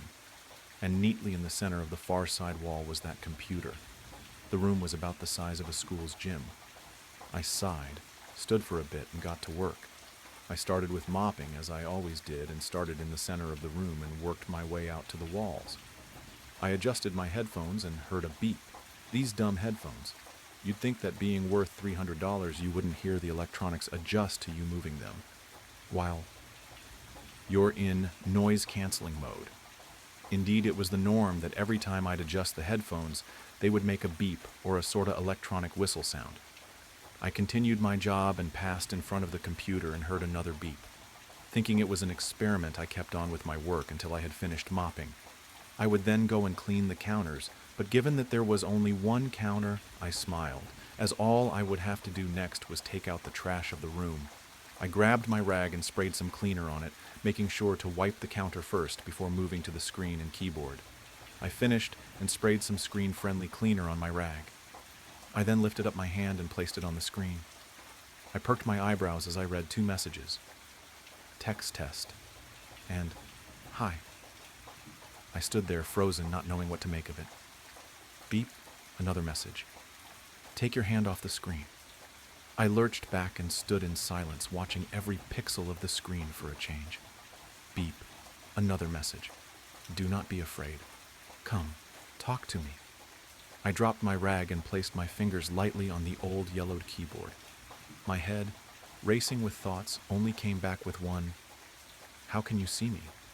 I sent the message, beep, another response. It read, the camera in the upper right-hand corner of the room.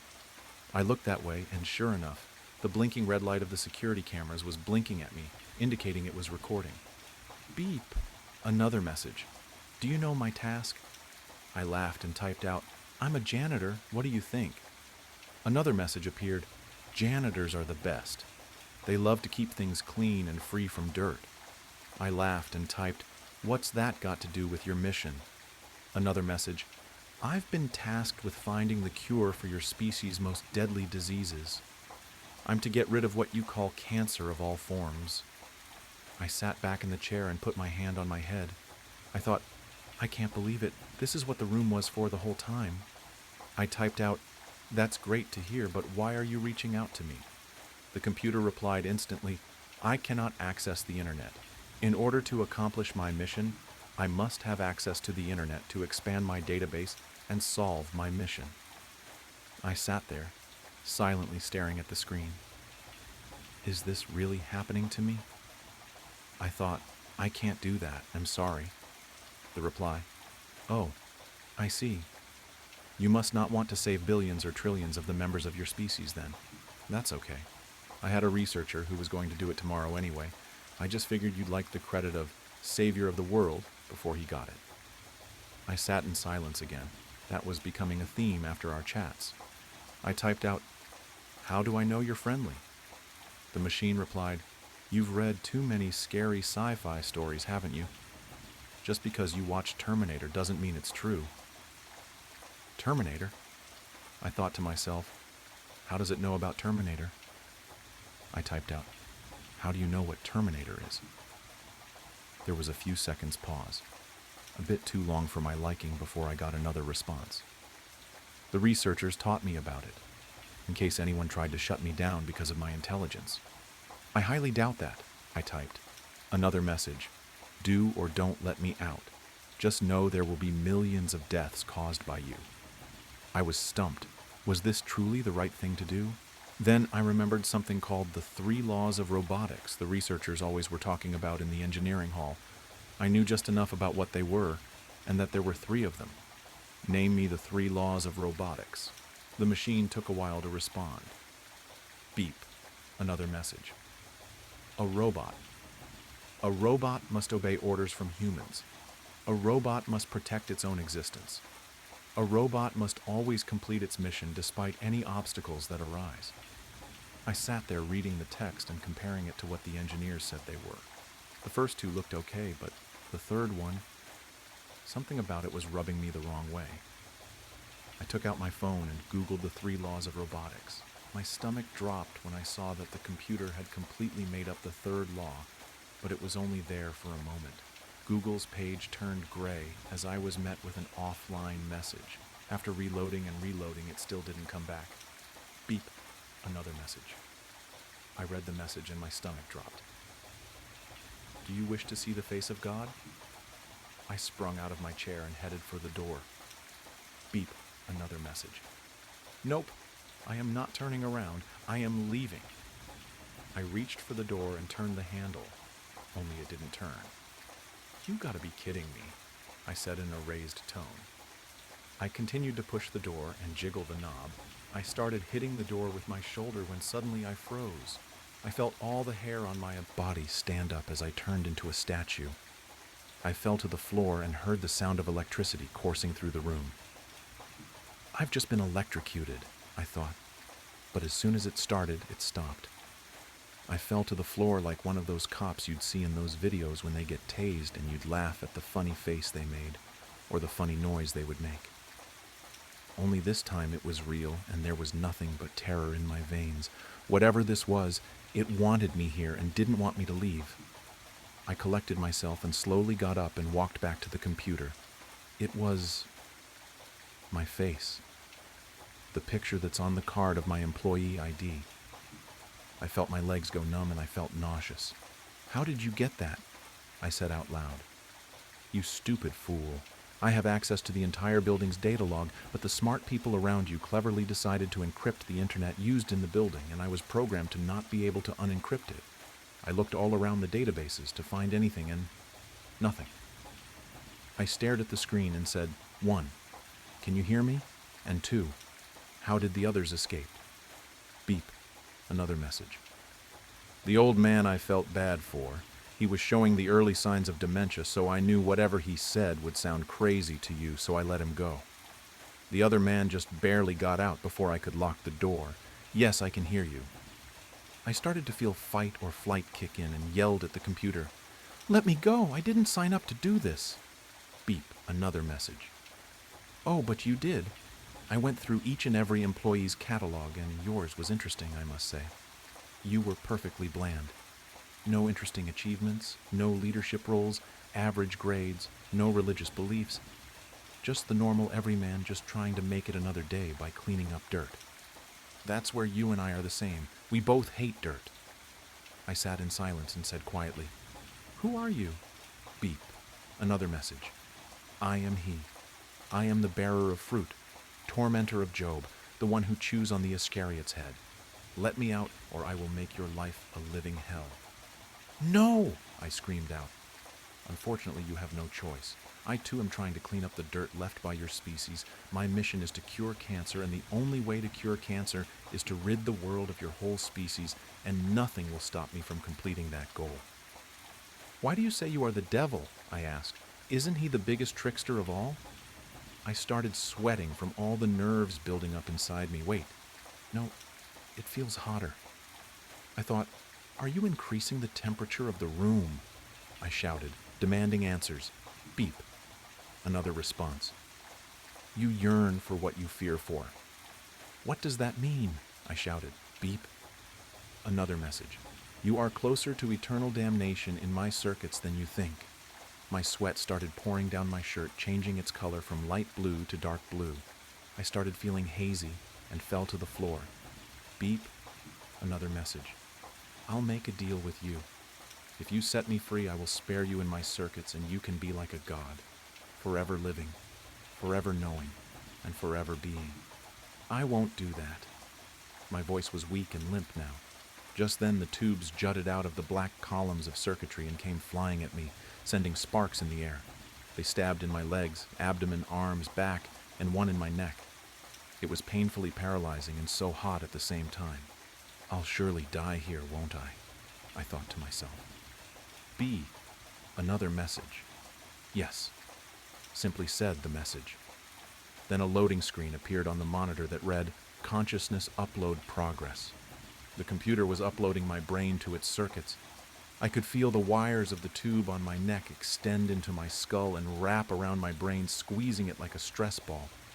The blood from where I was stabbed coated the entire floor red as I was being lifted off the ground, my arms being held at my side, making a T shape.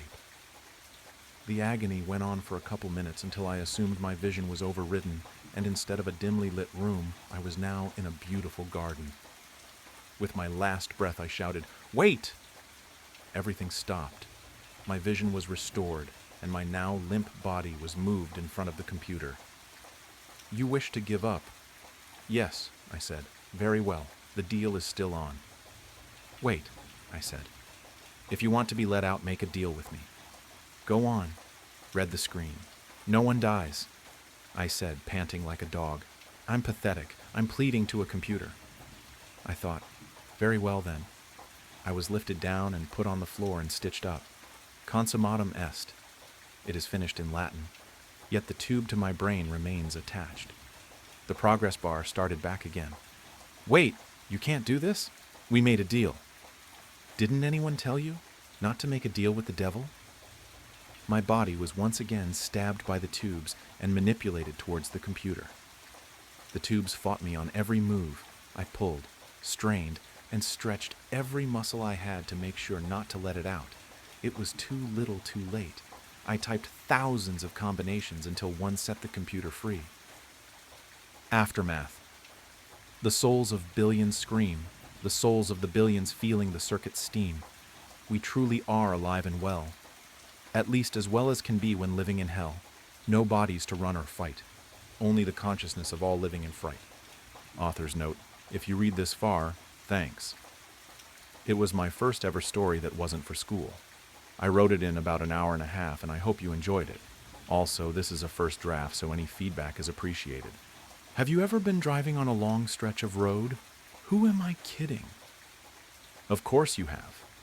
If you're from the Midwest, you know that it's always better to drive for 10 hours than to fly for 3 hours.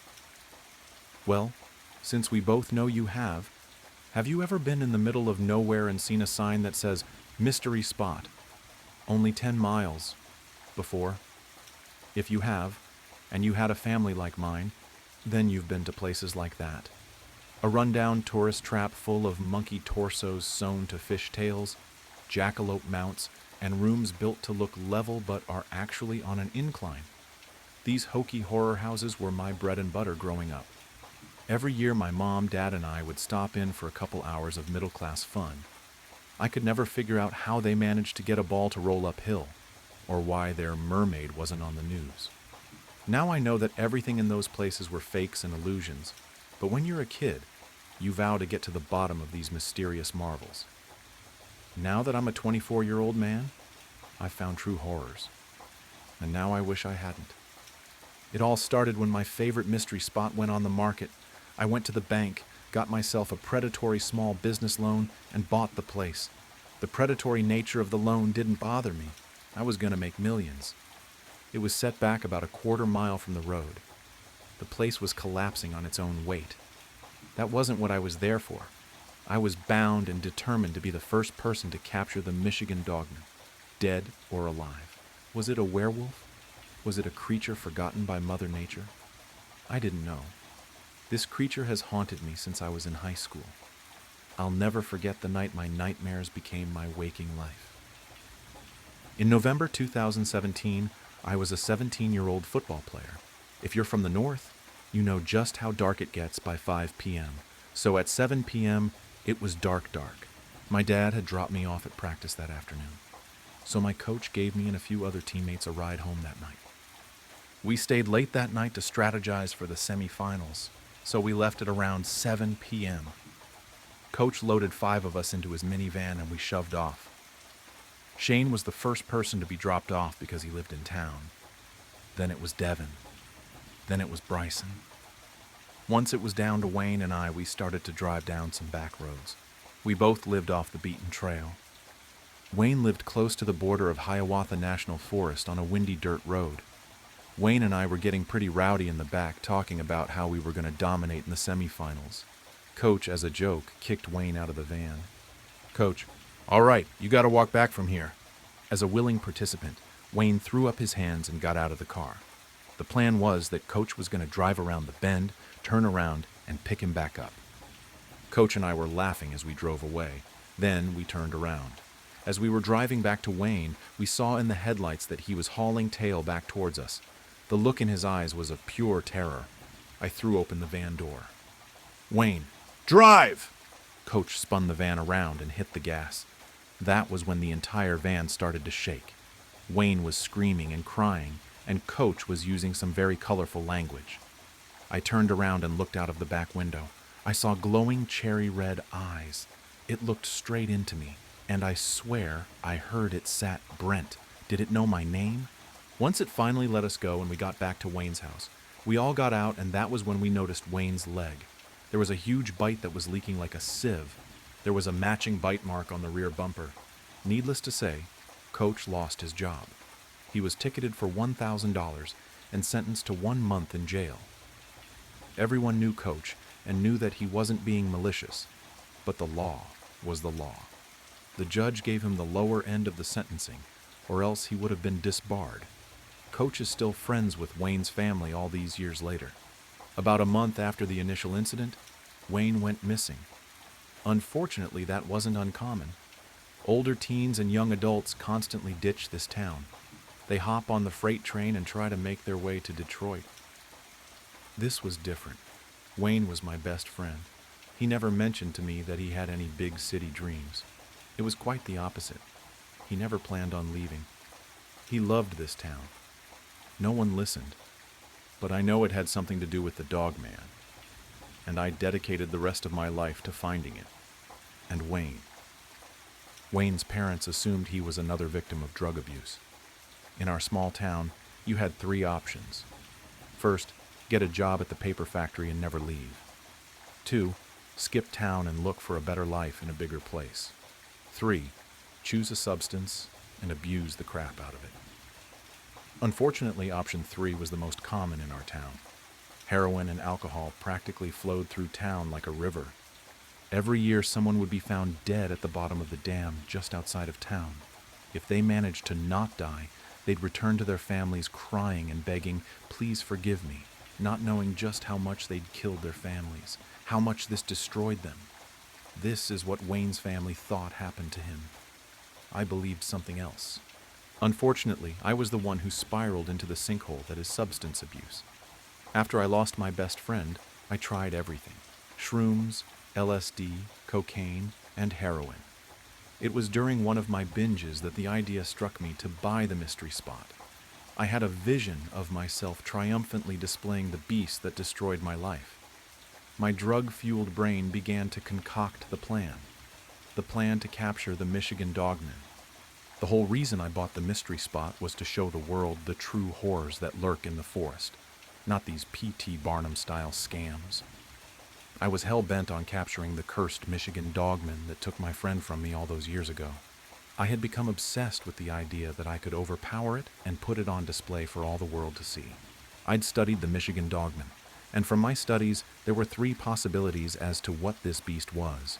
1, a creature that has evolved alongside us, possibly an undiscovered subspecies of wolf. 2, a genetic marvel where somehow a bear and a wolf, probably in a lab, were crossed.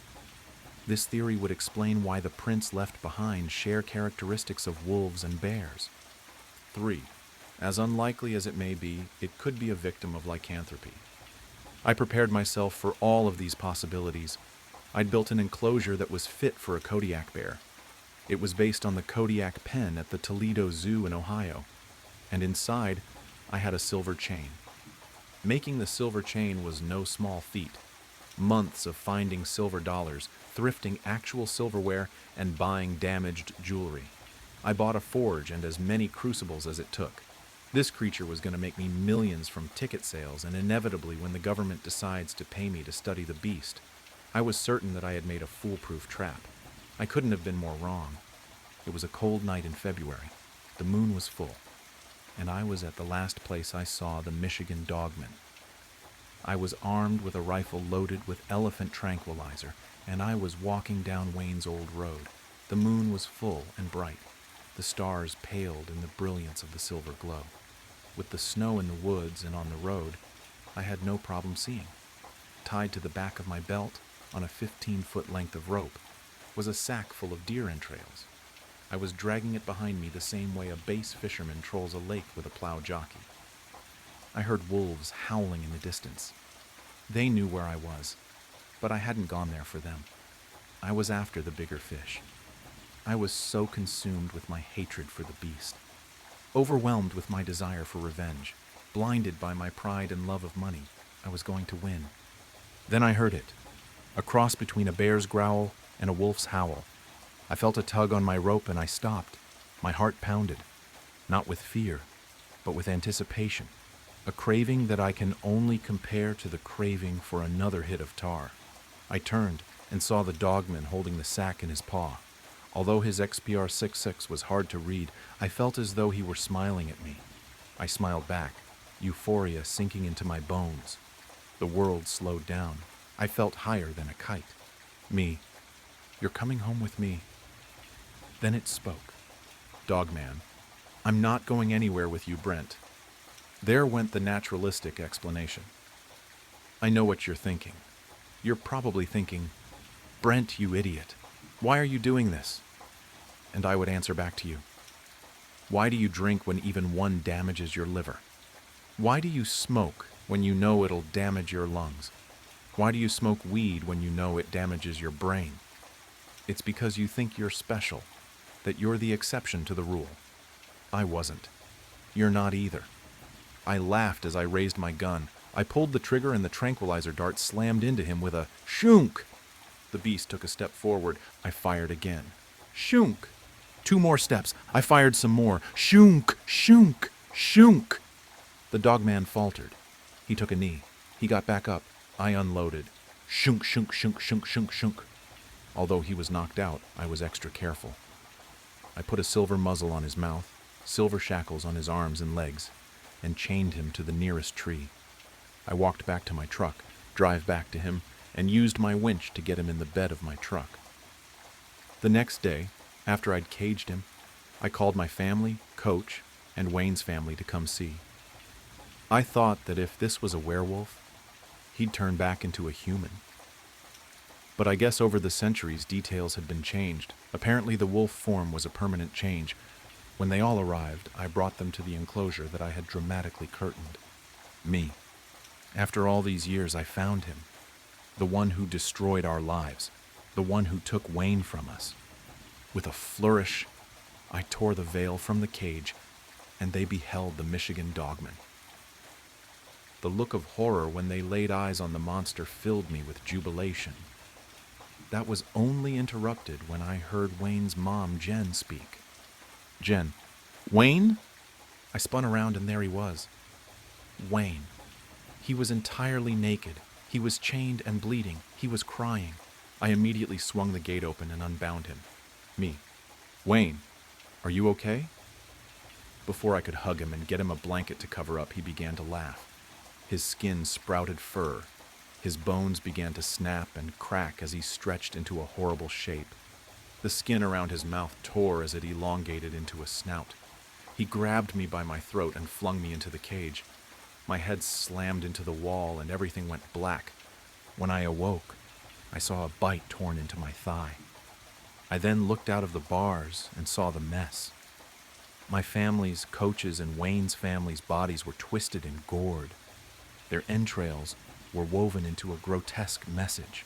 I vomited as I beheld the scene. I stood back up and read the bloody message. Please forgive me. Elena Santos traced her fingers along the spine of an ancient tome, feeling the leather pulse beneath her touch like something alive. The binding seemed to breathe under her hands, a subtle rhythm that matched neither her heartbeat nor any earthly tempo. 3 months had passed since she'd answered the peculiar job listing. Apprentice needed. Traditional bookbinding experience required. Must be comfortable with unusual hours and unique materials. Inquire at 17 Corvid Lane. The address had led her to a narrow townhouse wedged between 2 larger buildings, its windows reflecting light at odd angles.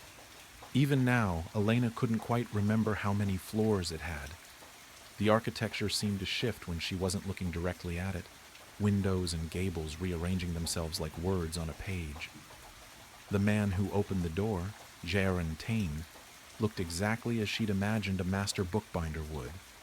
Stooped and ink-stained, wearing a leather apron scarred by countless small burns and chemical spills. His eyes, though, held a feverish intensity that should have been her first warning. "You've come highly recommended," he'd said, though Elena hadn't mentioned her application to anyone. "I've been watching your work at the University Bindery.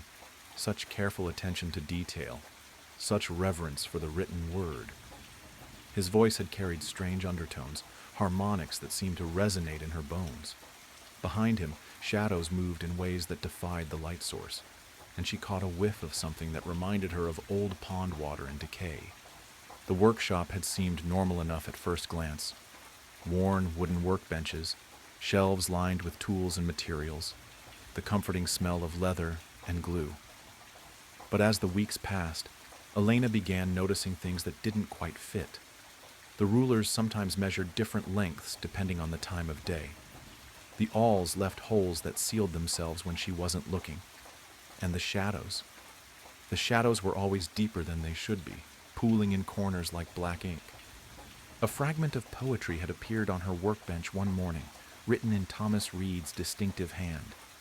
"In spaces between bound pages tight, whispers echo from infinite night." The words had seemed to squirm on the paper, and Elena found herself humming their rhythm as she worked, though she couldn't remember consciously reading them. Now, working in his basement workshop by lamplight, Elena understood why he'd valued those qualities. The books that passed through their hands were like nothing she'd encountered in her training. Some were bound in materials she couldn't identify, leather that felt too warm, cloth that seemed to breathe, metal clasps that moved when touched. Others contained text that seemed to shift when viewed directly, letters crawling across pages like insects searching for new arrangements. All of them carried a weight that had nothing to do with their physical mass. Tonight's project sat before her. A stack of loose pages that had arrived in a leather satchel, delivered by Myrold Rook, the keeper of the script. His hands had trembled as he handed over the package, and Elena noticed that his shadow didn't quite match his movements, always a fraction too slow or too fast. "These are special," he'd whispered, glancing nervously at the shadows between the shelves. "The High Scribe herself has marked them for binding. Our patron grows hungry." He'd hesitated then, pulling something else from his satchel, a small envelope sealed with dark wax. The seal bore a symbol that seemed to shift when Elena tried to focus on it. "From Althesa Varen herself," he'd added, his voice barely above a whisper.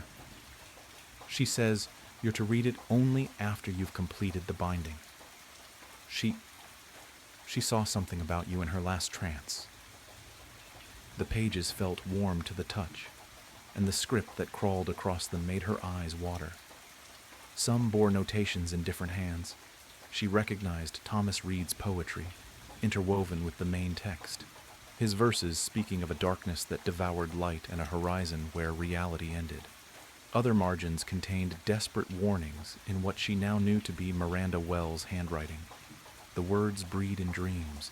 They want more than just readers. They want vessels. Elena's fascination warred with her terror. Part of her wanted to run, to forget everything she'd seen and return to the simple work of binding normal books.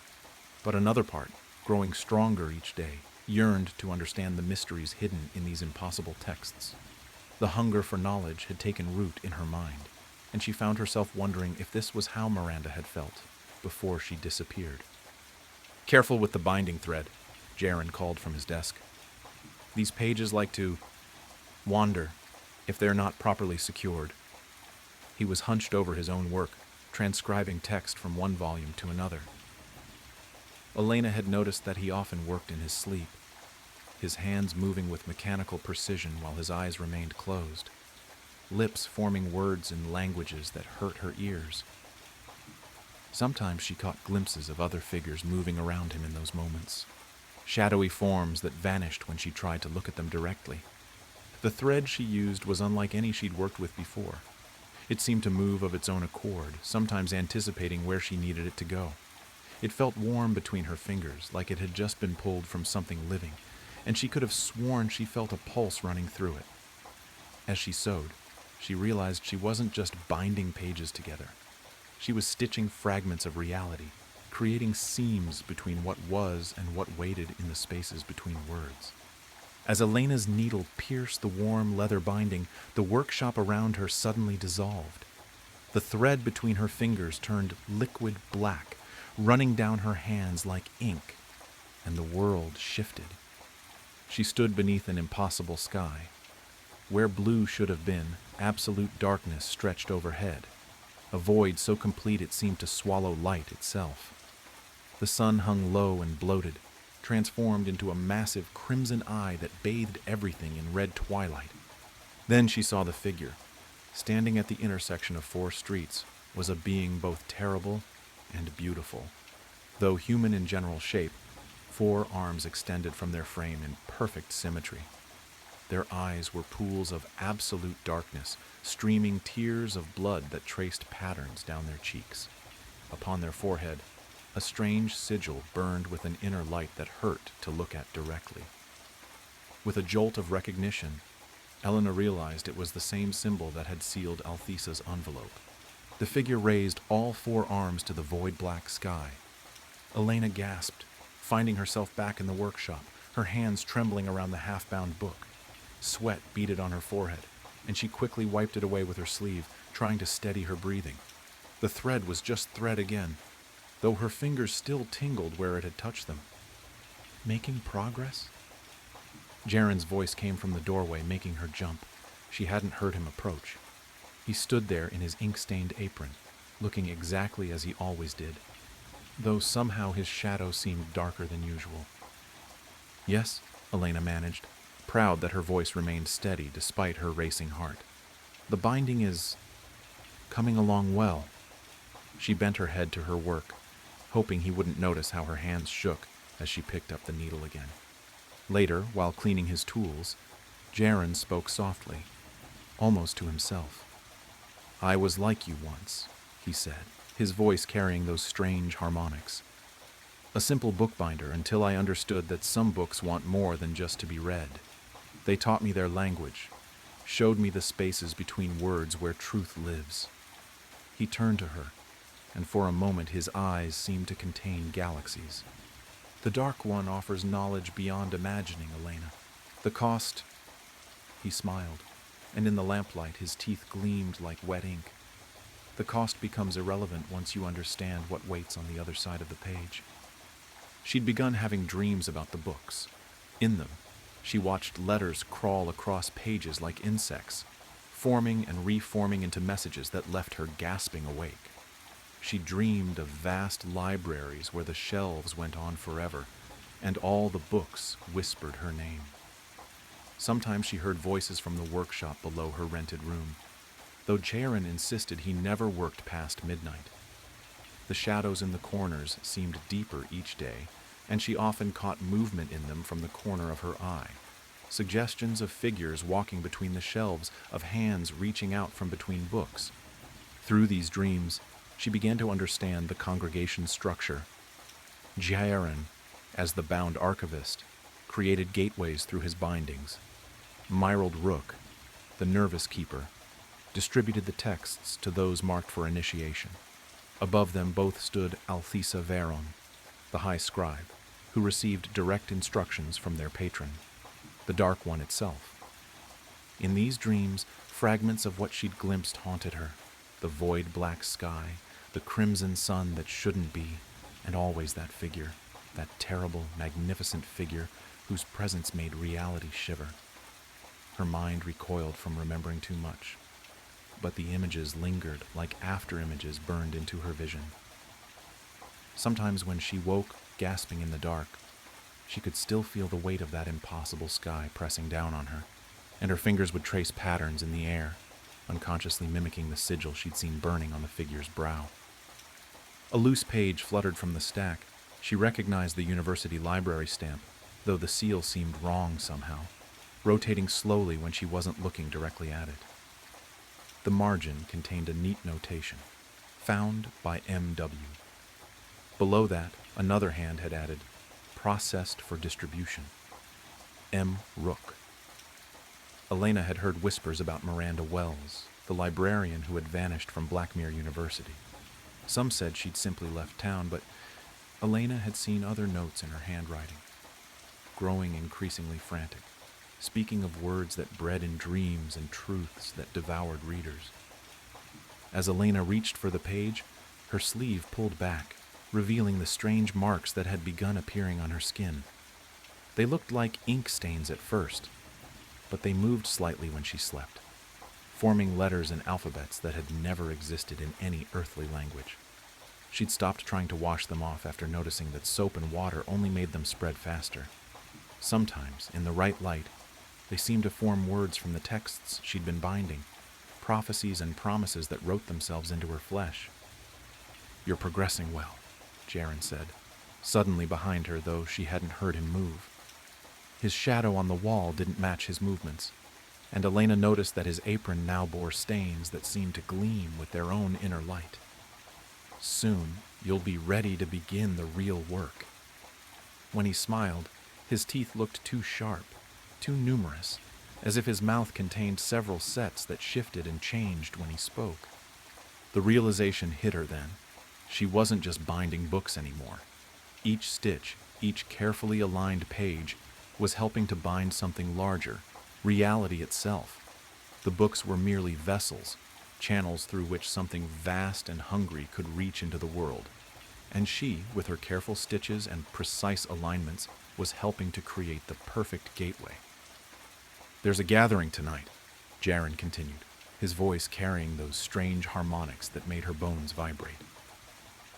"The Dark One wishes to see your work." He gestured to a bookshelf that Elena could have sworn hadn't been there a moment ago. Few apprentices progress so quickly to drawing its attention. The shelf held copies of Thomas Reed's latest works, their spines gleaming with an inner light. Elena had helped bind some of them herself, using thread that moved like living things, and leather that felt too warm to the touch. She'd seen how the text changed between readings, how the words rearranged themselves to reveal new horrors to each reader. "The congregation welcomes those who understand the true power of words," Jaren said, producing a small, leather-bound volume from his pocket. "This was your first binding with us. I think you're ready to read it now." The book felt heavy in Elena's hands, its cover warm and slightly yielding, like skin. The pages, when she opened them, contained text in her own handwriting, words she didn't remember writing, describing things she couldn't possibly have seen. Horror and fascination warred within her as she read. Part of her wanted to throw the book aside, to run from the workshop and never look back. But a deeper part, the part that had always loved the secret worlds hidden between pages, understood that she had already chosen her path. Like Miranda Wells before her, like Thomas Reed with his dark verses, she had been drawn into something larger than herself. Elena's hands moved automatically, continuing their work even as her mind reeled from these revelations. The thread wove patterns that couldn't exist in three-dimensional space, binding not just paper and leather, but something else, something that pulsed with ancient hunger. She was no longer just binding books. She was binding realities together, creating gateways between what was and what waited in the spaces between words.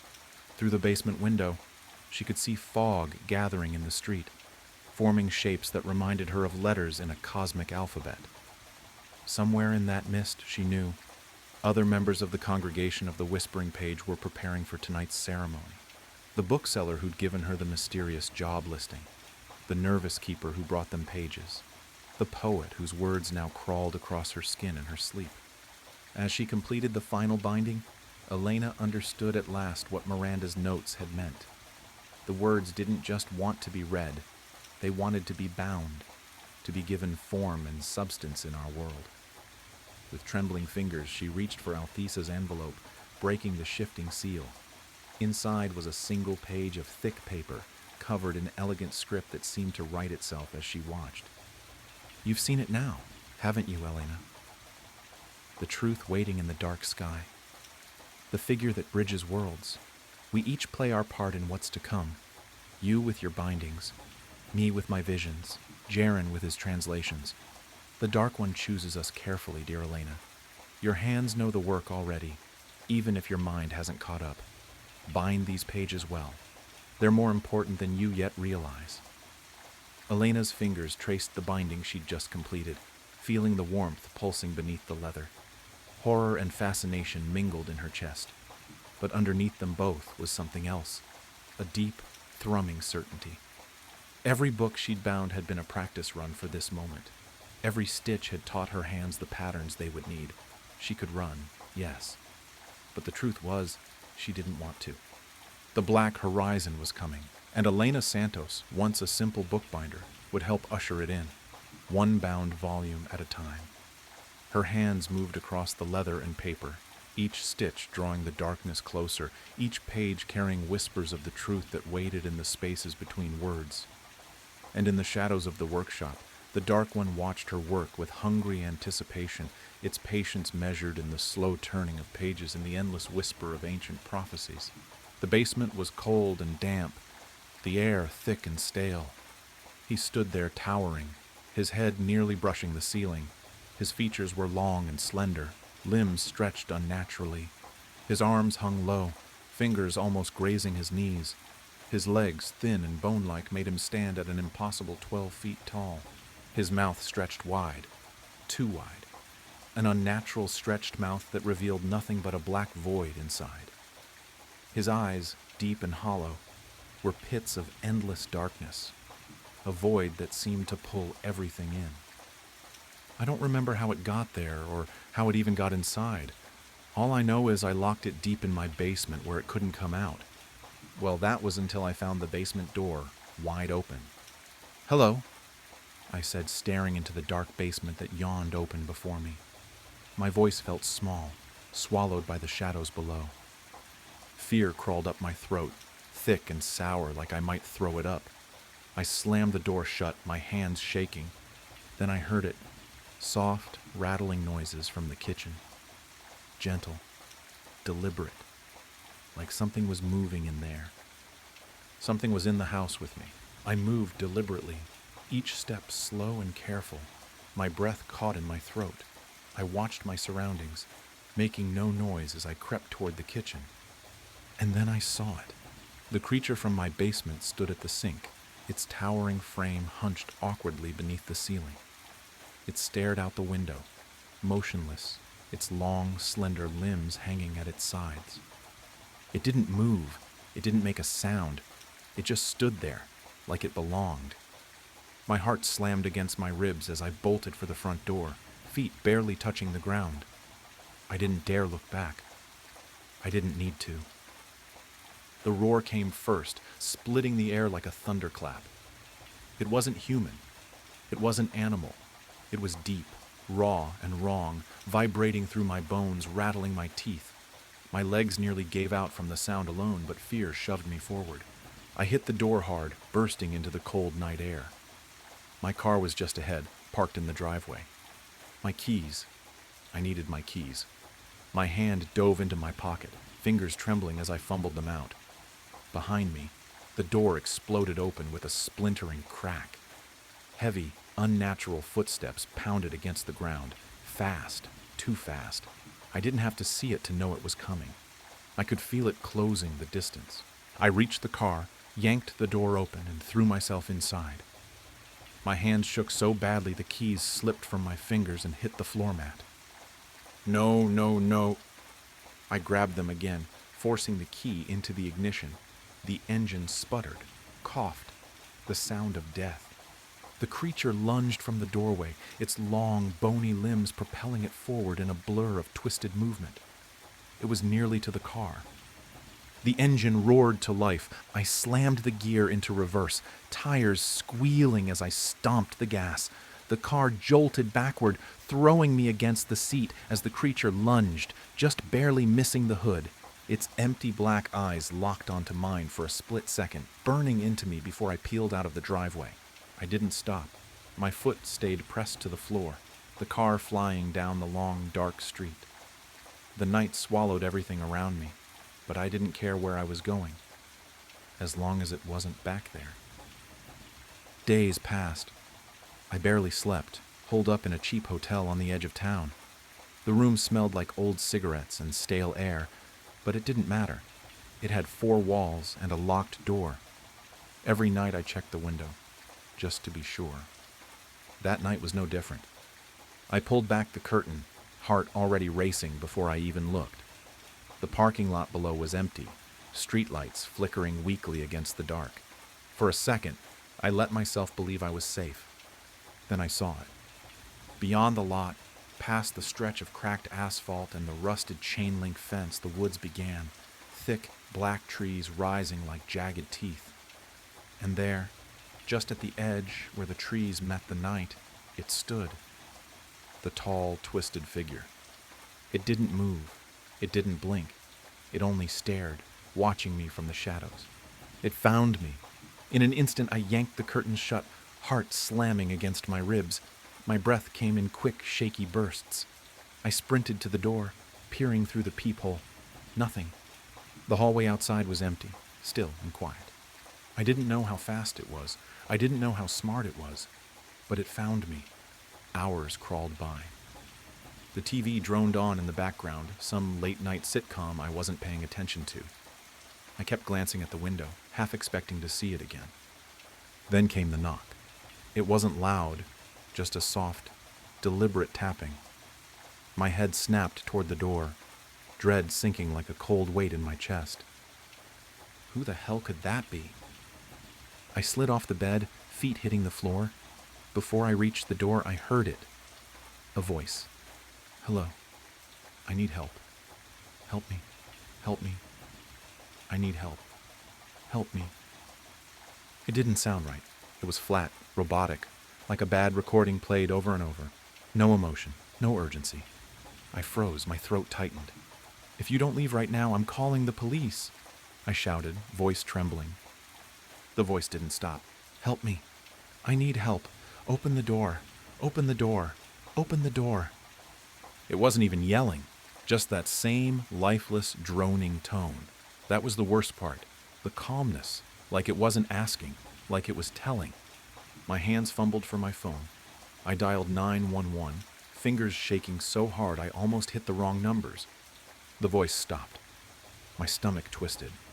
It was like it knew. The operator answered. I explained everything. The voice, the knocking, the thing in the woods. My words tumbled out fast, frantic. We'll send someone, they said, but it might take a few hours. A few hours. My heart sank. My hand shook so badly the phone nearly slipped from my ear. I didn't hang up. I didn't move. I just stared at the door, waiting. Out of fear, I asked, Could you just stay on the line until they come? I don't want to be alone. At first, she hesitated. I'm sorry, sir. We can't do that. We have to answer other calls.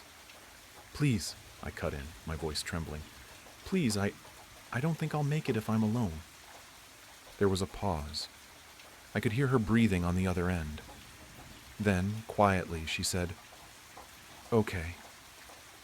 I'll stay. Relief washed over me, but it didn't chase the fear away. My eyes stayed locked on the door. Her voice was calm, gentle. My name's Rachel. What's your name? I swallowed hard. It's James. All right, James, I'm here with you. You're not alone. My throat tightened. Thank you. I think it's still out there. Can you still hear the voice? She asked softly. I shook my head even though she couldn't see me. Number? It stopped when I called you, but the way it sounded. I paused, shuddering at the memory. It wasn't normal. It was like robotic, repeating itself over and over. Rachel was quiet for a moment, then said, You're doing great, James. Just stay with me. The officers are on their way. I nodded again, trying to steady my breathing. But deep down, I couldn't shake the feeling that the quiet wasn't a good thing. It felt like the calm before something worse. Rachel's voice came through the phone again, steady but a little more serious. James, who's chasing you? Can you describe them? I opened my mouth, but nothing came out. My throat felt tight, like the words got stuck halfway up. I don't know, I said finally. It wasn't a lie. Not really. It's tall. Really tall. Its arms are too long. Its mouth. My voice trailed off. My mind replayed that black void, the hollow eyes. My stomach twisted. Too long? Rachel asked gently. James, are you saying it's someone wearing a mask or... No, I cut in, my voice cracking. It's not a mask. It's not human. The line went quiet for a moment. I heard her breathe in. James, she said slowly, carefully. Are you sure? Could it be someone in a costume, maybe? Sometimes when we're scared, our minds...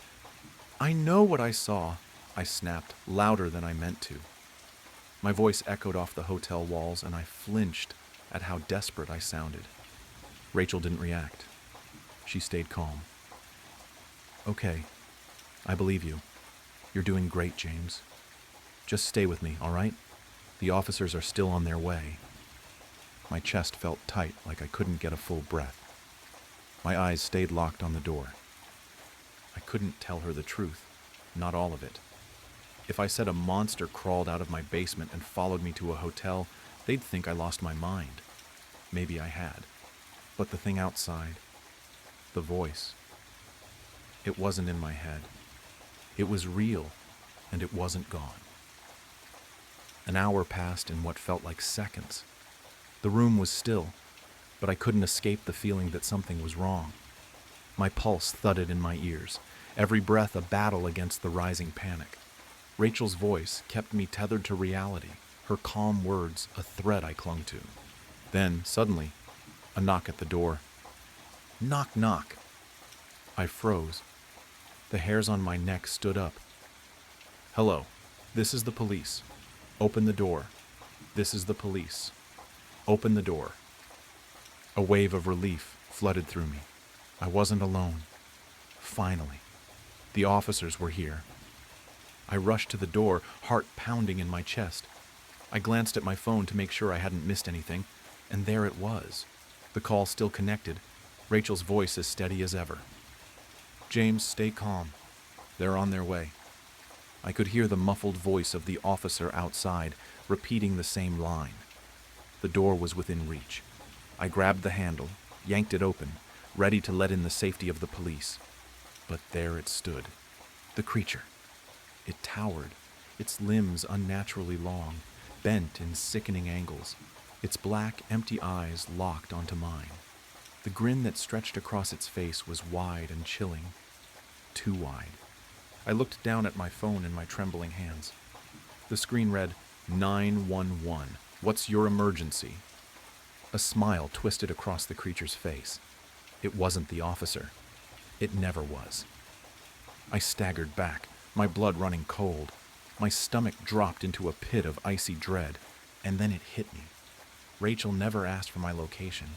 I had never been on the phone with the police. I had been talking to it. God help me. Abigail Mitchell and the Honey Green Ghost. Abigail walked through the wetness of the trees and grass of the woods. Her task completed, she looked for a place to rest. The gash on her side would need a few minutes to heal fully. The process had begun already. She would need to buy some new clothes as well. She smiled to herself as the rain wet her skin and the thunder soothed her mood. Ah, there we go, she said, looking at the small clearing. It would do. It was maybe 10 meters from the river, perhaps a swim later. For now, she just wanted some rest. She took her time picking some rocks and sticks to make a fire. There wasn't much that was dry out here, but it mattered little. She placed the surrounding rocks carefully, creating a fire pit. She knelt on the almost muddy ground and set to work, placing the somewhat wet and outright wet sticks and twigs underneath her makeshift fire hood. Closing her eyes, she put both hands over the sticks and helped them to dry faster. She then took the index and middle fingers of her left hand and placed them within the carefully laid mess of twigs. They glowed as she rubbed the sticks' flames came to life. She then took her bag off her shoulders and pulled out 2 dead squirrels. The veins in her right hand now glowed as she rubbed it over each squirrel, removing the top layer of fur and placing them over the fire. Her guest would arrive soon, so she sat leaning against a rock. This was her favorite type of weather. It cooled her and soothed her. She waited, patiently waited.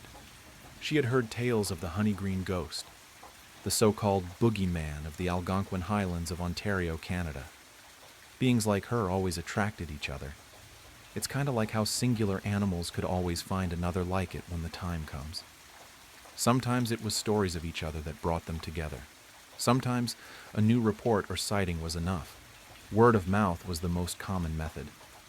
But then again, it could be the weather. What Abby hated was when it involved other humans. Those tended to go in ways she oftentimes regretted.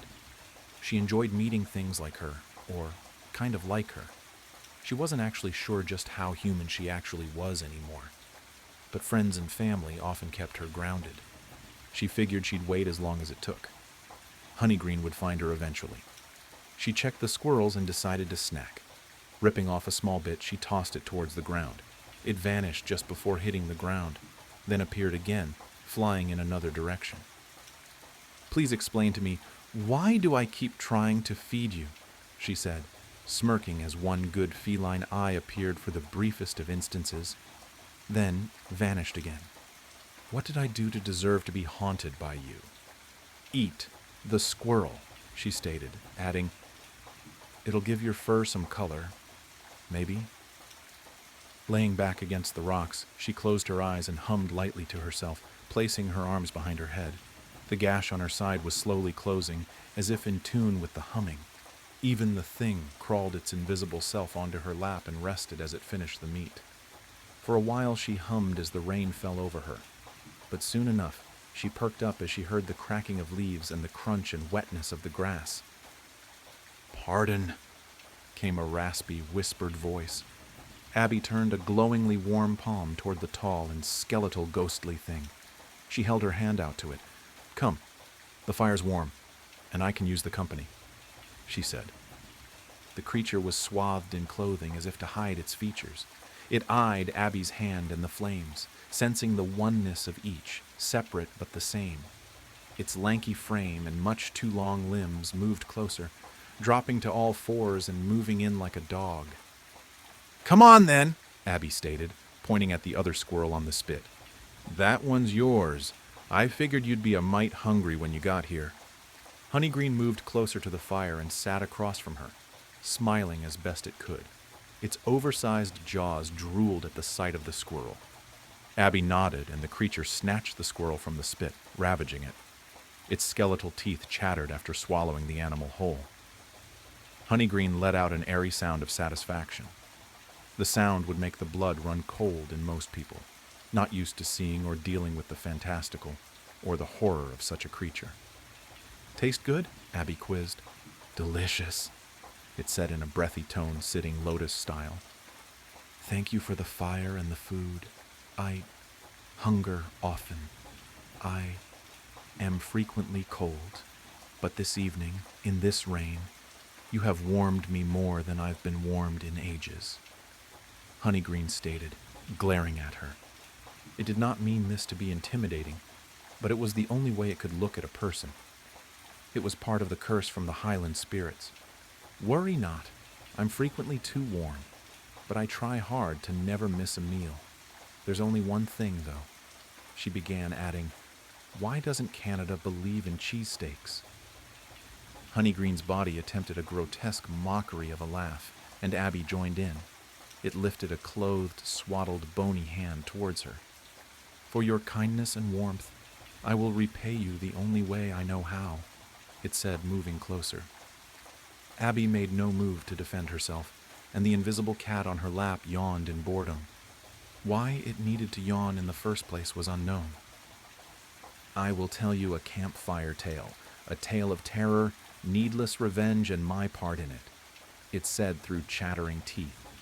Abigail's eyes glowed with anticipation. I'd like that very much, she stated, placing her hand on the creature's sorry excuse for a leg. But as she did so, its chattering teeth slowed as it felt the warmth. She knew it would speak more smoothly this way. Honeygreen appeared to be in a state of ecstasy as it breathed out again. Listen carefully, for this story is true as your hand on my leg. It began. Across that river is where fate had chosen the actors for the play that came to the Highlands that night. Honeygreen stared into Abigail's eyes. She knew that since it was a spirit, there would be no looking away as he told his tale. That was a quirk of so-called undeath. But it didn't bother Abigail in the slightest. As a wandering spirit, I spend much of my days in search of food and warmth. I crave it. I need it. It is part of the curse I am under from the spirits of these woods for my crime, Honeygreen said. I wander during the day and night. It matters not. My search always continues. However, when I have not had the warmth or food I need, I will sleep. I know not for how long, but if the heat of a campfire is near, I shall resume my search. I will move towards that fire as if a mosquito, to a bare neck.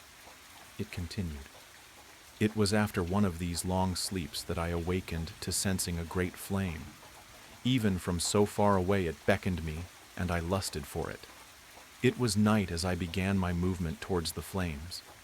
When I closed upon the campfire, the curse pushed me to seek the permission of the occupants, but my mouth remained closed, and I remained in the foliage observing. What Honeygreen was witnessing was not just a campfire. It was looking at what appeared to be a sacrifice.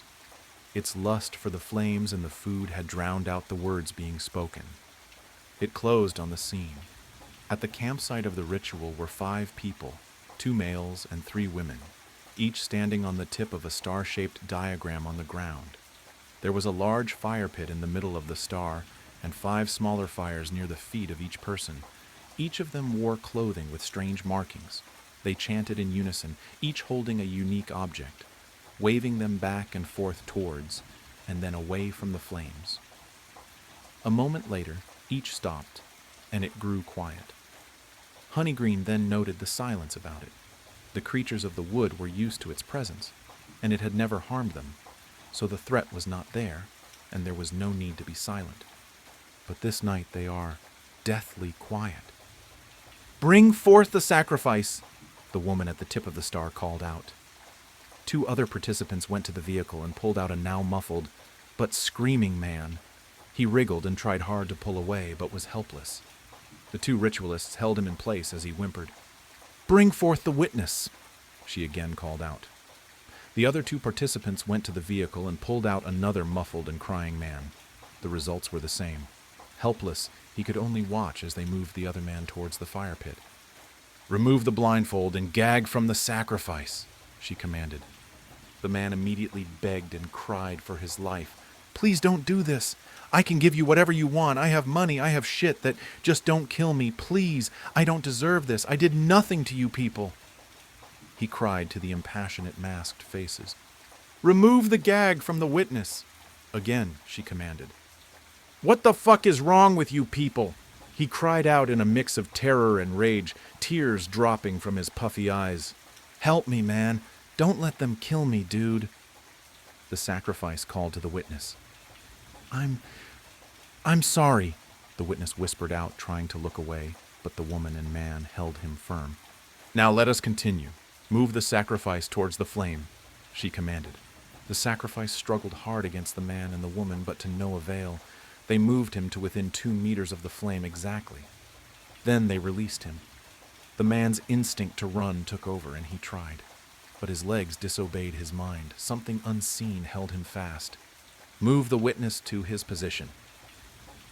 The witness, also 2 meters away from the pit, eyed the sacrifice.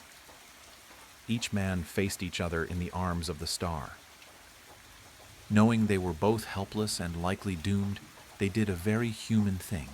Tears flooded both men's eyes, with rage empowering the witness's tears. Sheldon, the sacrifice said, visibly shaking. Rick, the witness cried out, trying to look away, but his head was held by that same invisible force. Now take your positions. We have the rage of the witness and the hopelessness of the sacrifice. We continue. The 2 other women stood behind Rick and Sheldon. The men stood at the feet of the star and resumed chanting, while the priestess performed the ritual. SgoueddsLk, pronounced Suged Silk. I summon you, you who caused dread in ancient times, you who fill children's sleep with nightmares, you who can kill our enemies and suffer no retaliation, you of the flames of revenge and pain, bringer of terror, come forth, she cried. Take your sacrifice, Skuedslok, as innocent eyes witness your arrival, Skauedsalk. Honeygreen could feel another just like it, as it made its presence on this plain known. It noticed the fire pit grow larger. As it did, its hunger for the flames grew in scale, but it could resist only barely. The flames formed tendrils snaking towards Sheldon as he cried in pain. His shins and feet burned from the contact. They pulled him closer to the pit slowly, as if feeding off not only his flesh, but his fear. Rick could only watch in horror as Sheldon reached the middle, and the flames cascaded and flowed up and over his body. It took mere seconds for him to be immolated. He screamed as he died. Emerging from the ruins of his body stood a tall, wiry, grotesque thing that resembled a mix of a human and a salamander. Reddish-black skin, charcoal-black eyes, reptilian facial features. It screeched a yawn, as though bored by the summoning. It turned to look at the witness as the flames flowed over its body.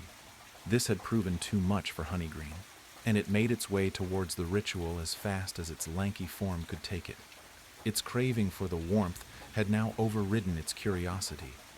Skudsluk spoke to Rick, who trembled in fear as it looked at them. Well done, witness. I haven't tasted rage such as yours in a very long time. If you survive this night, let that stick with you, it said, poking him in the chest, its taloned finger slightly puncturing and burning his flesh. Rick screamed. I apologize. I forget humans are not very durable. It chuckled thickly. Now to my summoners. I am yours to command. What would you have me do in this drab world of yours? Who do you want dead? The woman at the head of the star moved forward, offering praises as she did so. Mighty Skauedslok, as your mistress, I command you to... She never got the chance to finish as Honeygreen emerged from the woods, crawling swiftly as a spider on all fours towards the fire. Pardon, may I join you? Honeygreen called out. Who dares? Skauedslok snarled. What the hell? One ritualist shouted. Oh no! Called another, and as he moved, he scuffed the protective star just enough. Skuedslok quickly turned to face his now terrified mistress, for she knew what that meant. The barrier was gone. It freed the beast. You would dare summon another to ambush me? It snarled at her. No, she cried out. I don't know what that thing even is. Oh, mighty... Silence, it said, plunging a taloned finger through the sides of her mouth. Honeygreen just stood there, drawing in as much of the heat as it could. Skuedslok could feel the impossible cold of the thing. Thinking it was being attacked by the other demon, it lashed out at its summoners. Long talons gored the panicked woman where Sheldon stood. It peeled her open from stomach to sternum. The other woman fled into the woods. Spinning, it then sliced the first man's head from his body in a jagged mess of blood and gore. The other fled in the woman's direction. Rick could only watch, as he felt like his mind was about to snap from the events before him. All he had done was take the wrong turn last night. Just a wrong turn. A stupid wrong turn. Skauedslok bent towards him. You, witness, You are free. I still smell vengeance and rage in you, it said before pulling his talon from the mistress's face. She fell to the ground, clutching her pierced jaws in pain. Squedsilk took the same dagger-length talon and pulled it painfully from its hand. I cannot leave this spot, but you can. You kill them for me, boy. You make them suffer for what they did to both of us. Then you bring that talon back to this fire and throw it in, and I'll know the deed is done and nothing like me will ever bother you again. Rick felt freed of whatever force held him.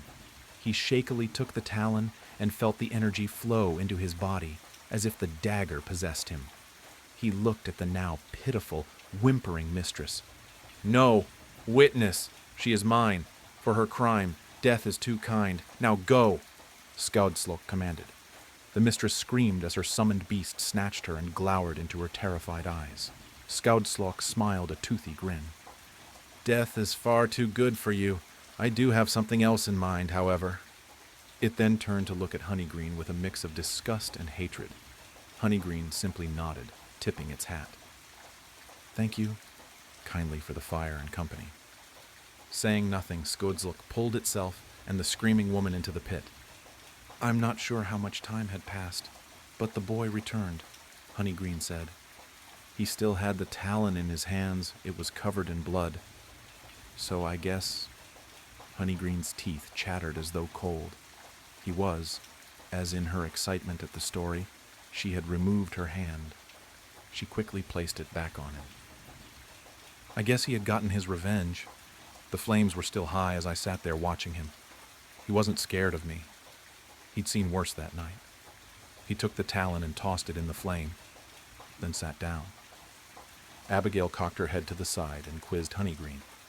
Honeygreen, I thought you said this was a tale of needless revenge.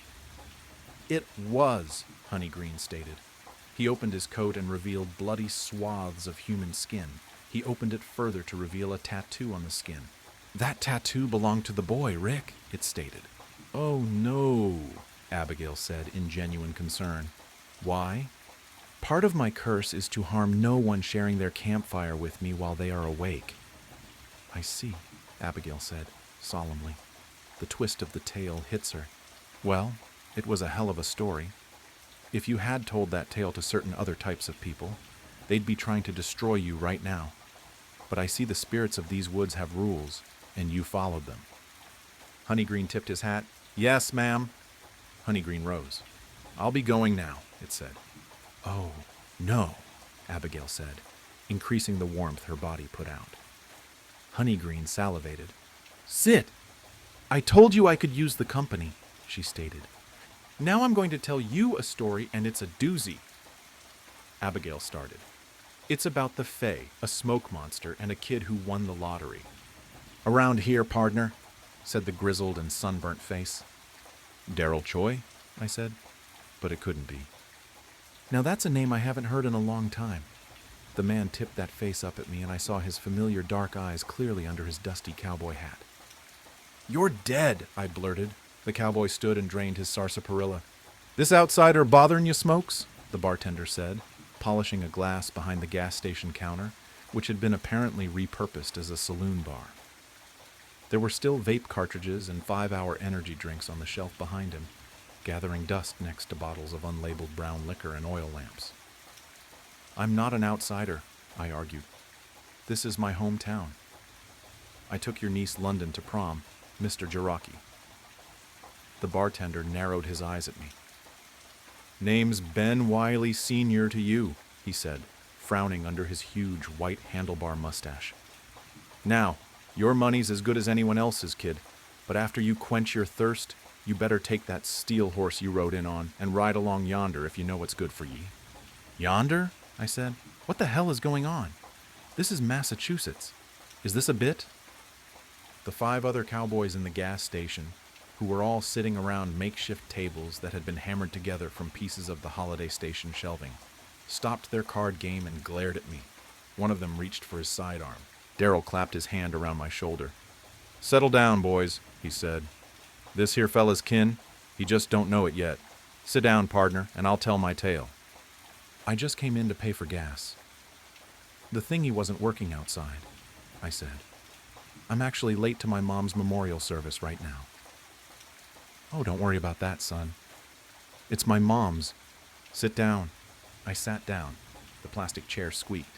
Mr. Jiraki brought me a stein of sarsaparilla. Folks round here, you see. We ain't afraid of death no more, Darrell said. He lit his pipe. Red embers lit his dark eyes. I met death. He's a 10-cent man. Darrell stared through the Holiday Station windows past the gas pump and toward the horizon of Peabridge, Massachusetts. In 2016, Darrell Choi had been crushed to death by a semi on his way home from UMass Amherst. He was the first friend I ever lost. His death had hit me hard. We weren't as close as I was with some of my other friends, but we'd cut class a couple of times to vape by the creek and trade Yu-Gi-Oh cards. I didn't think he could grow facial hair, but he had a lot of it now. You ever heard of Pet Sematary? Darrell asked. Yeah, I saw the movie, I said, and the remake. Well, turns out we got one of those. I stared incredulously. If I hadn't been at Darrell Choi's funeral, I wouldn't have believed him. Okay, I said. Basically, it works just like in old Steve King's account. You die, they put you in there, you come back wrong. First time they tried it with a person, it was Christina Elspeth, the old schoolmarm. Oh no, Mrs. Elspeth died? It don't matter now, Darrell grunted. Listen, they put the schoolmarm in the cemetery, and the next day she was crawling back all full of murderous rage and such, same as the dogs and cats and fish, but worse, spouting all kinds of vileness. So her husband shot her in the head. Mr. Elspeth? Not before she cut him real good across the belly, though. The old fella bled out right quick in his flower garden. So they buried both of them in the cemetery what's-it-again, on account of the headstone already being paid for. Mr. Elspeth was my youth pastor. He always snuck us leftover communion bread, and we'd eat it with marshmallow fluff. I didn't even know he had a gun. So another day passed, and, well, the two of them sprung back out of that dirt mound. Mr. Elspeth had come back wrong, just like his missus before him, all evil and such. But Mrs. Elspeth came back even wronger. Turns out there's a step down below evil. I'm talking downright, well, sort of like those red fellers we used to play at killin' as youngsters in that moving picture game. I don't know what the hell you're talking about, Darrell, I said. Can you drop the cowboy accent? Darrell glared at me. Folks call me Smokes these days, he said. Smokes Barlow. Wilbur Lee Barlow if you're a lawman. I'm not going to call you Wilbur Lee Barlow, I said. Nah, you'll call me Smokes like everyone else, he replied smoothly. Resident Evil, I said. Huh? The red zombies from Resident Evil. Is that what you were talking about earlier? Smokes shrugged. Anyhow, the two of them went on a killin' spree round here, and I guess word got out about the cursed boneyard. Everyone and their mother, I mean the ones who survived, hoped maybe their kin would be the exception to the rule. So more and more bodies went in the mound, and each of them came out as evil as the last, except for Mrs. Elspeth, who came back worse for wear. They put her back? Again? Well, see, the headstone had been paid for, so Mrs. Elspeth comes back and she's still spitting hell's worst curses and hankering for a stabbing, but now she's also sort of a mad scientist sort. So she breaks into the hospital and starts grafting people's limbs together. Hang on. What the hell do you mean she's a mad scientist sort? I said. She was a music teacher? Well, see, that's what I'm trying to tell you. She's running around, hair all crazy, in a stolen lab coat, ranting and raving about man playing God and splicing DNA and such, creating humanity's next evolution and such. So eventually, the hospital staff knock her out and toss her back in the hole.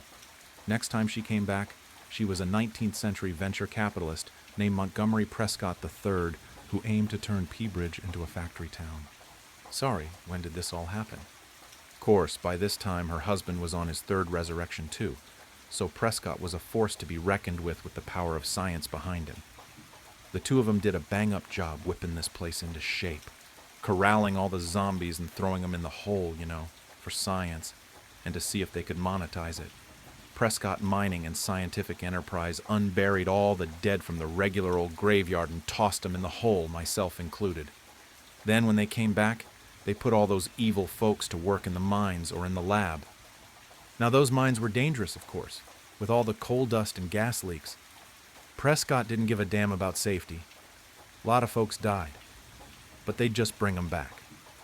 A couple weeks in, though, and there were about 20 Montgomery Prescott III's and about 100 mad scientists running around, and it turns out Monty Prescott works for no man.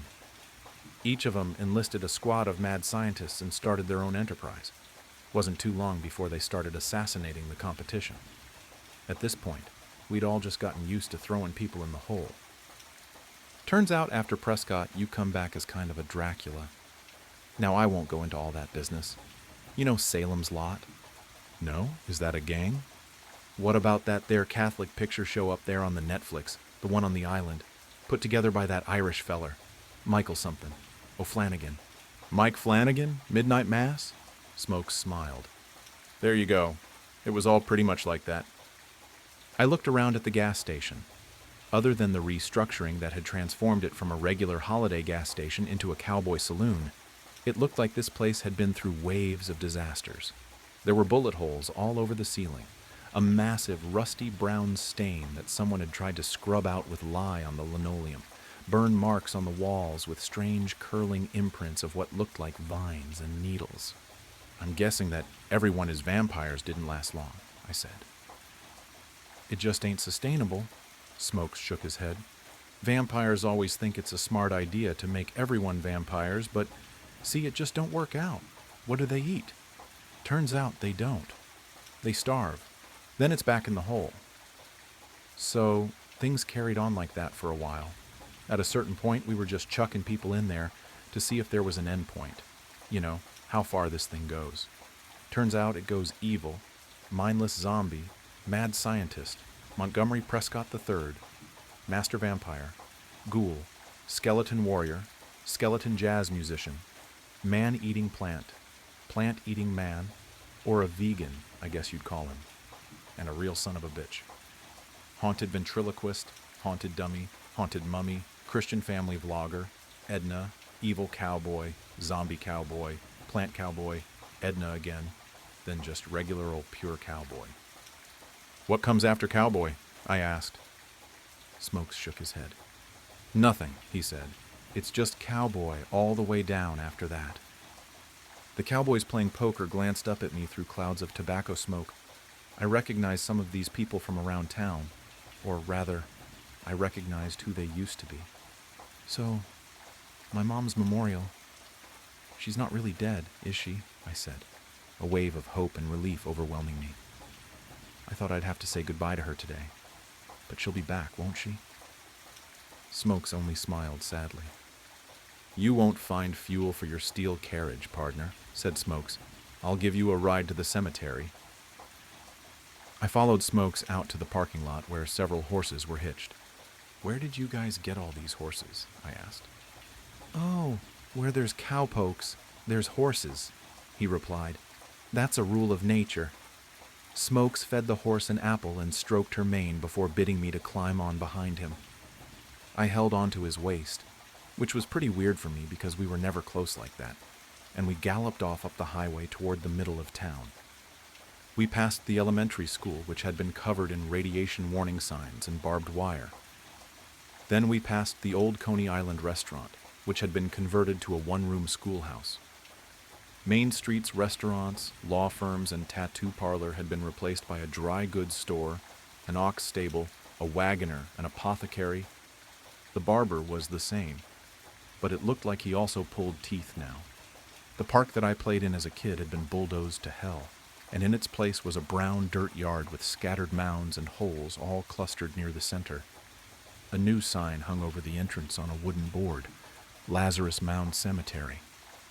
I guess we could have been more creative, Smokes said. But it's too late for couldas, I reckon. A group of cowboys, clad in black, stood over a dirt pile. They held their hats to their chest as the eulogy was read. Smokes followed me to my mother's fresh grave. I dropped my bouquet of flowers on top of it. Family only, said one of the cowboys, glaring at me. Uncle Matt, it's me, I said. He twirled his goatee and grimaced, revealing a new gold tooth. It's Billy Cobra Nash these days, he said. Didn't recognize you, son. I suppose you want to say a few words?" He gestured to the mound. "Well, I would," I said, "but I'm pretty sure she'll pop out halfway through." "That's no way to talk about your poor dead mother," said Great-Grandma Tess, who I hadn't seen since 2004 when she died from stroke. Except she wasn't Great-Grandma Tess. She was a short old man with a long rabbity mustache and 2 guns on either side. "Let the kid grieve, Slim," said Cobra. The sun set on us. The resurrected cowboy versions of my family members became hungry and bored and set up a small campfire where they heated up coffee and beans and spun some yarns. I asked questions about the cowboy economy and how it could sustain itself in this Massachusetts town that didn't have that many cows, and they responded by cussing me out and telling me to get lost. City boy. I said I couldn't be a city boy because I was from here, and they took away my beans. Finally, after about an hour, there was rustling from the mound. "Here she comes," said Cobra. The dirt shuffled and ran down the side of the mound, a miniature landslide. Finally, a gloved hand emerged. Then an arm, a dirty, dusty head crowned in a cowboy hat, burst from the pile, coughing. "Well, butter my biscuits, if it ain't the cheat, just in time for dinner," said Slim, hands on his hips. My mom, who was now a dirt-covered cowboy named the Cheat, clicked his boots together to dislodge some stones from his spurs. "Howdy. Miss me, fellas," the Cheat rasped, spitting pebbles into the fire. "Mom?" I said. The Cheat looked me over. "They call me Vernon the Cheat Maddox now," my mom said. "Why Maddox?" I asked. "Mom, what was wrong with Nguyen?" "Ain't a cowboy name," said Mom. "A cowboy can't be Vietnamese?" "Listen, kid," said the Cheat, clapping me on the arm. "I've had a long day, and to be frank, I can't abide a city slicker like you before I get my brew. Gotta fill up on beans and coffee or I'll be skinner than a jazz skeleton in 2 shakes of a lamb's tail." I watched my mom walk away toward the fire, greeting the other cowboys like old friends. "It's like she didn't even recognize me," I said, broken. Smokes patted me on the shoulder. "That ain't your mother no more, partner," he said. "Same as I ain't Daryl Choi." "What's the point of raising people from the dead if they're not themselves?" I said. "I reckon you've missed the essential theme of the pet cemetery premise," Smokes said. "The point is, it's a curse, not a blessing. To the living, at least. Mr. Stephen King said sometimes dead is better. And here in Peabridge, we reckon he was right." I heard a metal click. I turned around to see Smokes' shotgun pointed square at my forehead. "Whoa," I said. The cowboys at the fire turned to watch with dim interest, including my own mother. "Daryl, hey, put that away." "Dead is better, but you know what's best? Cowboy," he said. "Cowboy is the best there is." "Best there is," said the cowpokes around the fire in eerie unison. Wait. There was a bang. My vision filled with red, and then there was nothing. I saw and felt and heard nothing as Smokes watched my limp body fall backwards into the hole. He kicked dirt over me casually.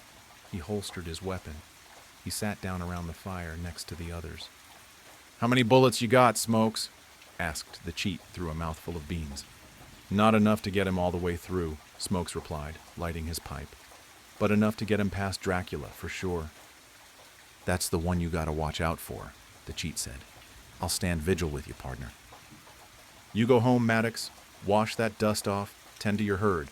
Be on the lookout for Edna, word is. She's still at large in places," Smokes said. "She'll come around," said Slim. "They always do." The campfire's embers rose up to the cloudy, dark sky. Smokes leaned back and tipped his hat low over his eyes. "This town's got room for plenty more cowboys," he said.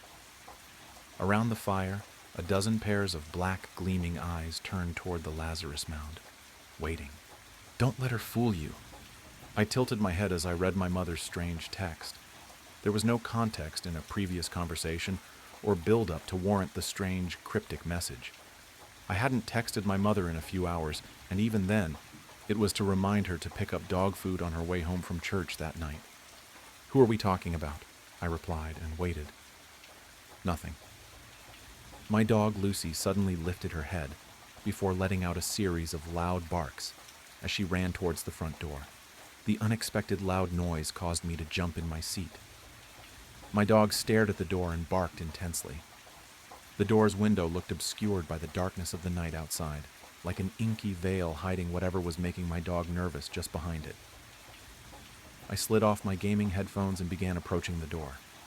As I stepped down the hallway towards the door, I felt a strange unease as I looked at the doorknob, unlocked. We always lock our doors once the sun sets, but with my parents gone and myself distracted by my game, the thought of doing so had escaped my mind. As I reached the door, I quickly moved my hand and locked it before flipping on the porch light. The curtain of darkness was pulled back to reveal an empty porch.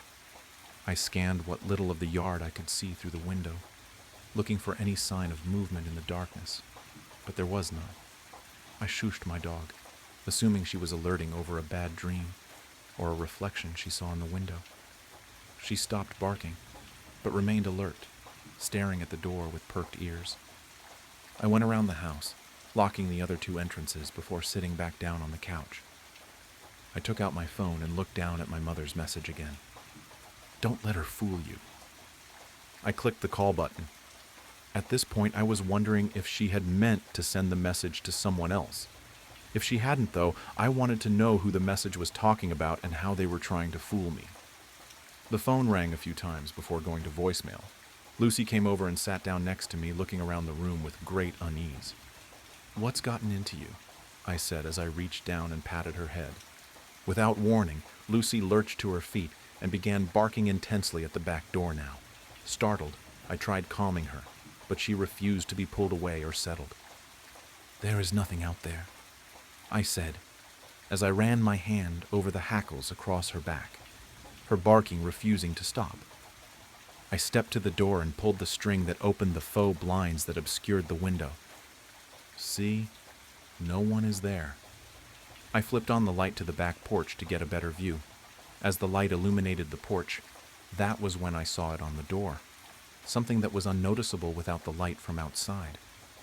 A small round patch of fresh condensation on the outside of the window. I looked closer, not understanding at first what I was looking at or the implication it brought. I stepped back as the realization hit me like a ton of bricks.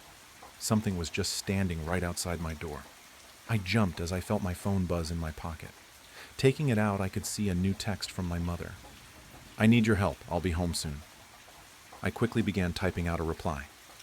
"Mom, something weird is going on here. I think someone is walking around the house." After sending the message, I remembered the cameras my parents had installed on the four corners of the house. I figured if someone was sneaking around and looking for a way to break in, they would show up on the camera. The app buffered for a few seconds before opening to the live camera view. I sat surprised as I looked at the screen. 3 of the 4 cameras were offline. Confused, I opened the motion recording section of the app. Think perhaps the cameras caught something before going offline. Nothing. There wasn't a single recording on the app. It was as though all the footage had been deleted and the recording feature turned off. An even more eerie feeling began to creep over me. I gasped as I backed out to the live camera page. The last camera was now offline. I opened the phone app and hovered my thumb over the keypad, about to dial 911. It could be nothing. Just a dog acting strange, a random server issue with the cameras, and weird airflow causing the wet spot on the window. But I wasn't willing to take that kind of chance. If there was someone out there, then I needed someone here. I had just finished typing in the 3 numbers when a sharp series of knocks rang out from my front door. My heart sank and I flinched as Lucy ran back to the front door, letting out a new flurry of her aggressive barks. I stepped into the hallway and stared at the door.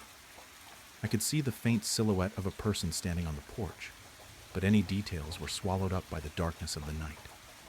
As I stared at the figure, I heard a voice coming through the door. "Sweetheart, it's me. Come open the door." The voice sounded familiar, but completely new at the same time. "Who's there?" I called out, taking a few steps down the hallway. "It's your mom, silly. I forgot my keys when I left for the store. I need you to open the door so I can get started on dinner." A cold chill ran down my spine. My mother has a unique voice. Whoever was standing on the other side of the door was trying to replicate it. Certain parts of the cadence were spot on, but little things just felt wrong. "My mother is at church," I called out. "I don't know who you are, but you need to leave now before I call the police." A thick silence filled the air as I waited for a response. "I picked up some cosmic brownies at the store. I know they are your favorite. Please come open the door for me."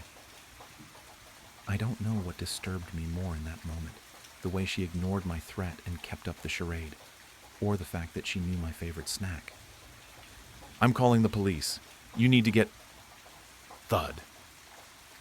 The woman stepped up to the door and slammed her fist against it.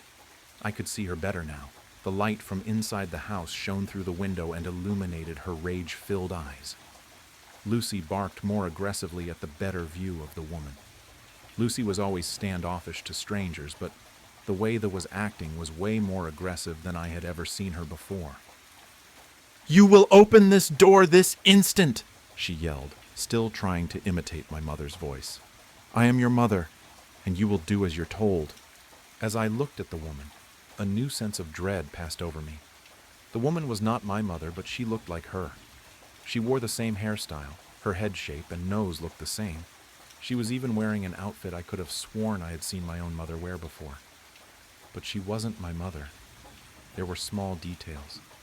Different ears, eyes slightly too far apart. The woman looked as though her and my mom could do the doppelganger trend together. At a passing glance, you might mistake the two, but I knew my mother. This wasn't her. I hit the call button on my phone and placed it to my ear as I stepped back further from the door, the quiet ringing sound music to my ears. "I'm calling the police now!" I yelled. "Get out of here!" Thud. Thud. The woman's fist slammed against the window of the door. "Open the damn door!" she screamed, no longer hiding behind the imitation. "You will listen to your mother, or I'll give you a reason to be afraid." The 911 operator picked up and asked me what the emergency was, her calm, questioning voice feeling inappropriate given the fear I was feeling in that moment. I quickly recited my address as the woman at the door began pounding on the door harder, screaming vile obscenities between calm moments where she would plead for me to open the door in a now shattered impression of the woman that raised me. "Please hurry," I pleaded. "She is really trying to get in now." Crack. My heart sank as I saw a small crack form around the woman's hand as it slammed against the door. Without leaving another second to pass, I turned and ran. This woman was getting in the house, and I needed to find a place to hide before it was too late.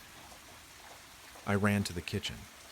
My head spun as I considered my options, my brain distracted by the woman's screaming and pounding mixed with Lucy's incessant barking.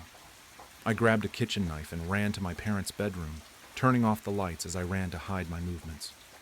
I went into their walk-in closet and tucked myself into the back corner, covered behind layers of my father's coats and shirts. My whole body jumped as I heard the window shatter, followed by a pained scream from the woman. "Look what you made me do!"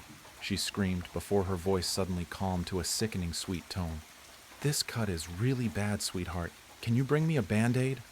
"She's in the house," I whispered into the phone. The 911 operator instructed me to stay silent and in place while help was on the way. I could hear Lucy running around the house, barking wildly. She wasn't a small dog, but she wasn't the type to actually get violent if push came to shove. I could hear the woman walking around the house calling out for me in my mother's voice. "Sweetheart, this is all a misunderstanding. Come out and see me. Let me hold you." From the sound of it, she was looking around the kitchen and living room. "Lucy is acting really strange," she called out. "Maybe that diet we put her on has her acting weird. Come take a look at her for me." We had put Lucy on a special diet a few weeks before. We hadn't told anyone, but she knew. "You always did like playing hide-and-seek when you were little," she said as I heard her step into my parents' room. "Even when no one else was playing. Just come out and see me." I didn't speak. I didn't cry. I didn't breathe. I muted my phone so the operator's voice wouldn't be heard. I kept silent in crippling fear for my life. Every second an eternity. Every sound of an approaching footfall met with a further deepening pit in my stomach. You were always so disobedient. She spoke softly, her voice stifling anger. You were always my least favorite, but I still love you. I heard the clicking sound of the closet door as she turned the doorknob. You should appreciate our family the way I do. I heard the door swing open. I could see flickers of light from the bedroom dance between the drapes that covered me. I knew any moment the horrid impersonator would pull back the clothes and kill me. I gripped the knife tighter. I have never been a fighter. I knew between my fear and lack of experience I didn't stand a chance. I would fight, but I knew I would fail. Her hauntingly soft voice filled the closet.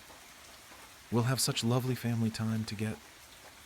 Her voice was cut off by the sounds of police sirens pulling down our road. She waited a moment and then sighed deeply. So bad, she whispered before I heard her footsteps quickly retreating out of the room. I began to hyperventilate as I heard the police call out as they made their way into the house. I couldn't believe the ordeal was over. I walked in shock as the police led me through the house that was covered in the blood trail. Lucy followed us around, refusing to leave my side. I sent up a small prayer thanking God that the lady didn't do anything to Lucy besides scare her. The police took me outside and questioned me on the events while other police scoured the area trying to find the woman. They never did. When my parents arrived home, I clung to them and cried in my mother's arms. Through my labored cries, I asked the only question I could think to ask at that moment. Who was she? How did you know? My mother looked at me confused. How did I know what, sweetheart? The woman. You sent those text messages. My mother's face went pale. I haven't had my phone all night. I forgot it when I went to church. It was in the house somewhere. I looked down at my phone while trying to grasp the terrifying facts of the situation. The woman had been in the house at some point without me even knowing it. Suddenly, my phone vibrated in my hand. A Facebook notification.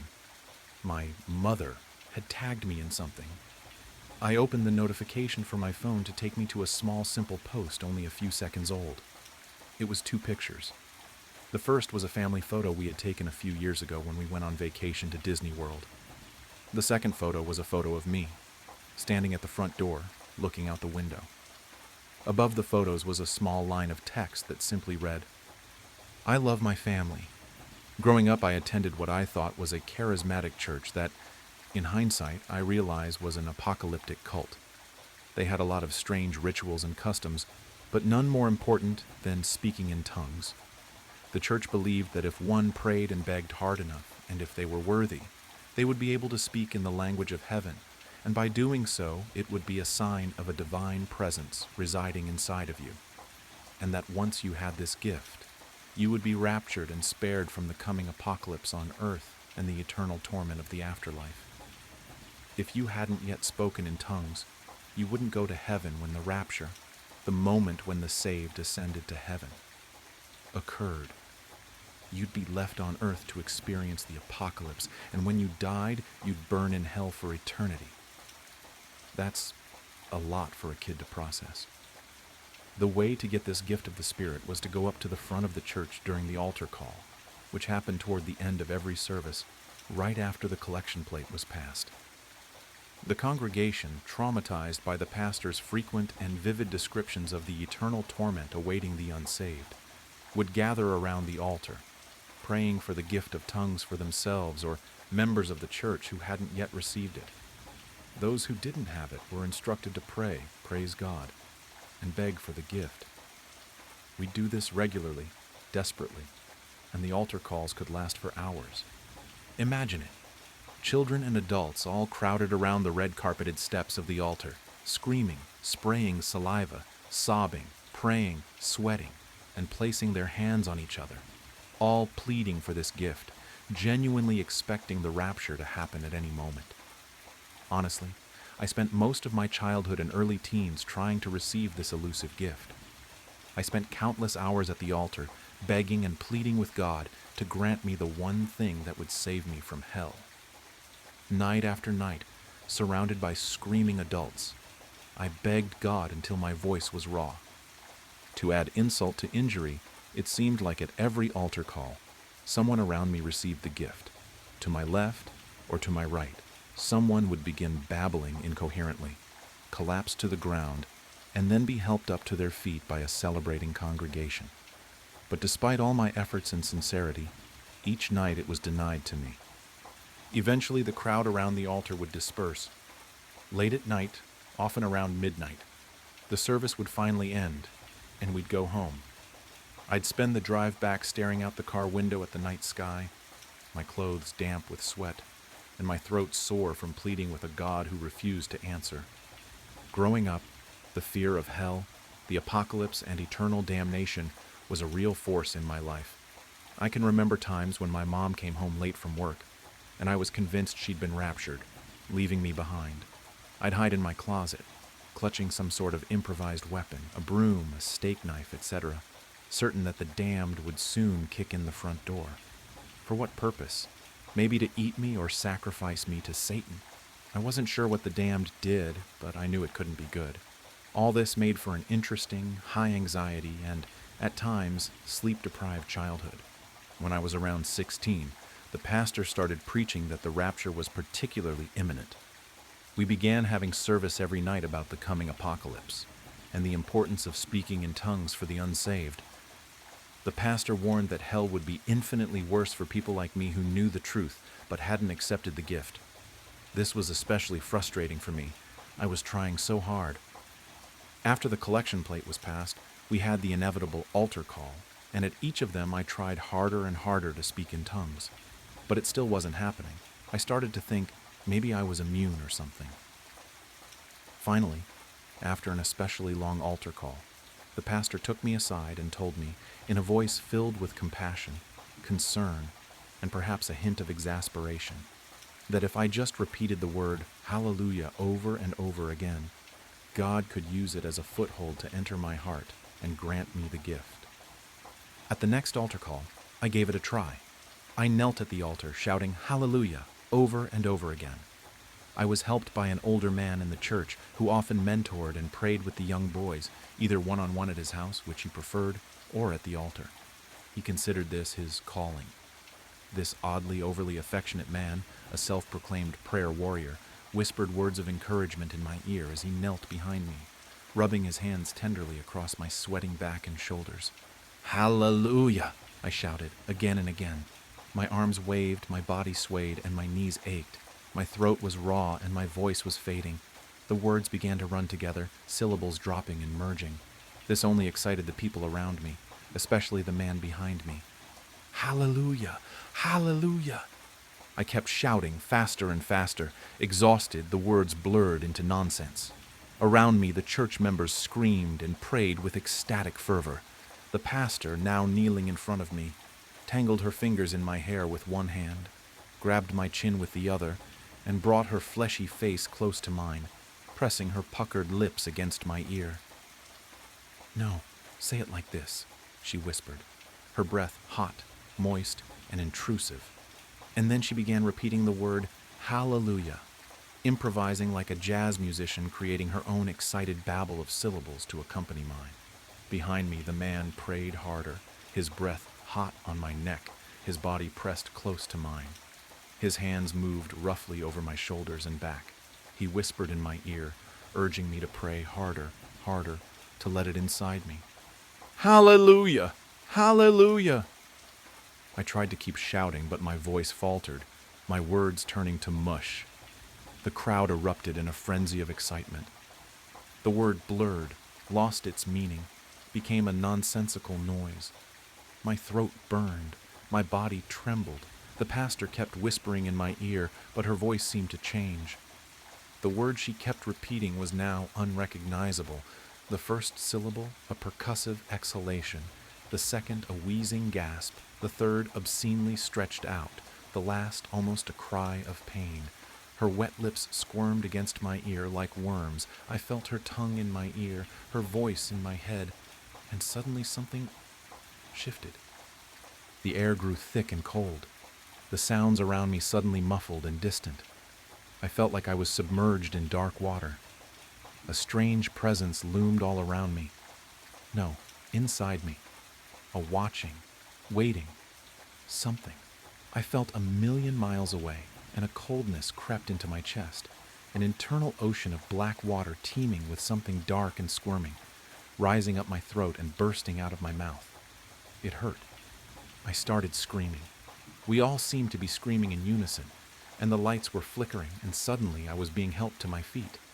I had apparently blacked out, collapsing face forward onto the steps of the altar. It wasn't an unusual occurrence at the church. They called it being slain by the Spirit. I had rug burns on my forehead for weeks. Still, as I came to, all around me, everyone was ecstatic. "You've got it!" someone shouted, their hands gripping my arms and shoulders. Everyone was happy. I was being congratulated, showered with love. And in the middle of it all, someone, I don't know who, whispered in my ear, "It's inside you now." And I felt a strange chill. I knew I should be happy. I tried to convince myself I was, but I felt different. Hollowed out, violated in a way I couldn't quite grasp or articulate. Later, before the service ended, the pastor asked me to come up to the pulpit to make an announcement. Numb, exhausted, and uncertain, I walked up.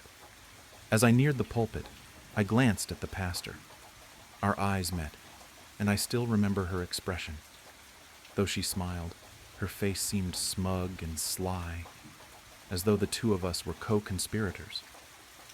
She nodded toward the pulpit, silently encouraging me to play along. I stepped up and looked out at the congregation, the only friends and community I had ever known. Their upturned faces were expectant, like children waiting for a story. I made my choice. "I spoke in tongues," I said into the microphone. My voice was raw and my throat was sore, but the declaration boomed around the church with a confidence I didn't feel. The congregation erupted in applause and shouts of "Amen" and "Praise the Lord." Their words blended into an indecipherable babble that sounded like tongues. Hallelujah. But I wasn't exactly sure what it was that I'd done. I wasn't sure what I'd let in. That night I couldn't sleep. My room felt suffocating, the air thick with something unseen, some new and terrible thing inside of me and around me. I lay awake, replaying the altar scene in my mind. The man's hands, the pastor's smile, the cold presence that had seemingly entered me, the feeling of something inside of me boiling over, the pain, and the beginning of a scream. And then I heard it, a whisper, faint and guttural from my own mouth. But it wasn't me speaking. It wasn't my voice. It wasn't English or the word hallelujah. It was something older, darker, like the sound of something massive choking up something vile, but I could understand it. "Not now," it said, from my own mouth. Not now, but soon. I froze, my body paralyzed as the words seemed to echo in the room and my mind. And then, just as suddenly, the voice, the feeling, was gone. I refused to go back to the church after that. Rejecting the faith of my family at such a young age tore my life apart. But I survived. I grew up. And over the following decades, I found peace, love, and my place in the wider world. Or I thought I had. But last night, as I was washing dishes, I started to gag, cough, and gasp for air. And I felt it again, rising up. The voice that wasn't a voice. The words that weren't words in any human language. They burned and tore at my chest and throat and spilled out into the empty air around me. "Really soon now," it said through me, with undisguised glee. The plate shattered in my hand, cutting deep into my palm. Cold dread rushed through me, and then, somehow beyond me, standing at my sink in my empty house, with blood welling up in my cupped palm, I realized I wasn't alone with the voice or the pain. Not really. I could feel them. The connection snapped into place, somehow simultaneously stabbing and tearing at me, a pain sharp, dull, and overwhelming, like a clawed finger pushing into the center of my mind, slicing, stretching, and flipping a switch. I knew all of them, the others, the ones who'd been there at the church when I was a boy. Their thoughts, their faces, their secrets, loves, and fears flooded my mind. They were scattered across the world. Most had moved on, healed, and built new lives just like me, but I knew at that moment, we all knew, that we were still marked and connected by the same terrible fate and bond. The voice was in them too, rising up, burning, tearing at us all. I could feel their fear, confusion, pain, mirroring my own, and a growing understanding of what was coming. A terrible, all-consuming compulsion building inside me, in all of us, pressing, urgent, and impossible to resist any longer. For death, destruction, chaos, glorious purpose, and hell on earth. The voice was rising up again, preparing to speak. In agony, I clawed at my face and throat, tearing at my collar in desperation, unintentionally smearing blood from my cut hand across my face, mouth, and neck. Blood, red, hot, salty, and so beautiful. On its own, my tongue lashed out impossibly long, flailing wildly at the air, lapping at the blood around my mouth and in my palm. It was unexpectedly delicious, sparking an explosion of pleasure in my injured hand, groin, chest, and head. A pleasure somehow shared with all the others, rapturous in its mounting intensity. Heavenly. "It's almost time," we all choked and gagged out in gleeful unison and hellish chorus, followed by horrible, wet sounds that burned in our chests, tore at our throats, and burst out of our mouths. Inhuman, monstrous, utterly insane sounds that we all recognized as laughter. The world exploded in a shower of glass and screaming metal. One moment I was driving, the wipers fighting a losing battle against the torrential rain, blurring the already indistinct highway markers. The next, there was a deafening roar, a bone-jarring impact that stole the breath from my lungs, and then silence. An unnerving, absolute silence that should have been filled with the shriek of tearing metal, the shattering of glass, the pained cries of the injured. But there was nothing. Only a suffocating stillness, broken only by the rhythmic thump of my own pulse, a frantic drum against the sudden, unsettling quiet.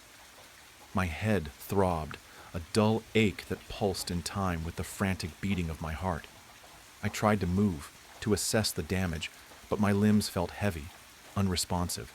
Slowly, tentatively, I opened my eyes.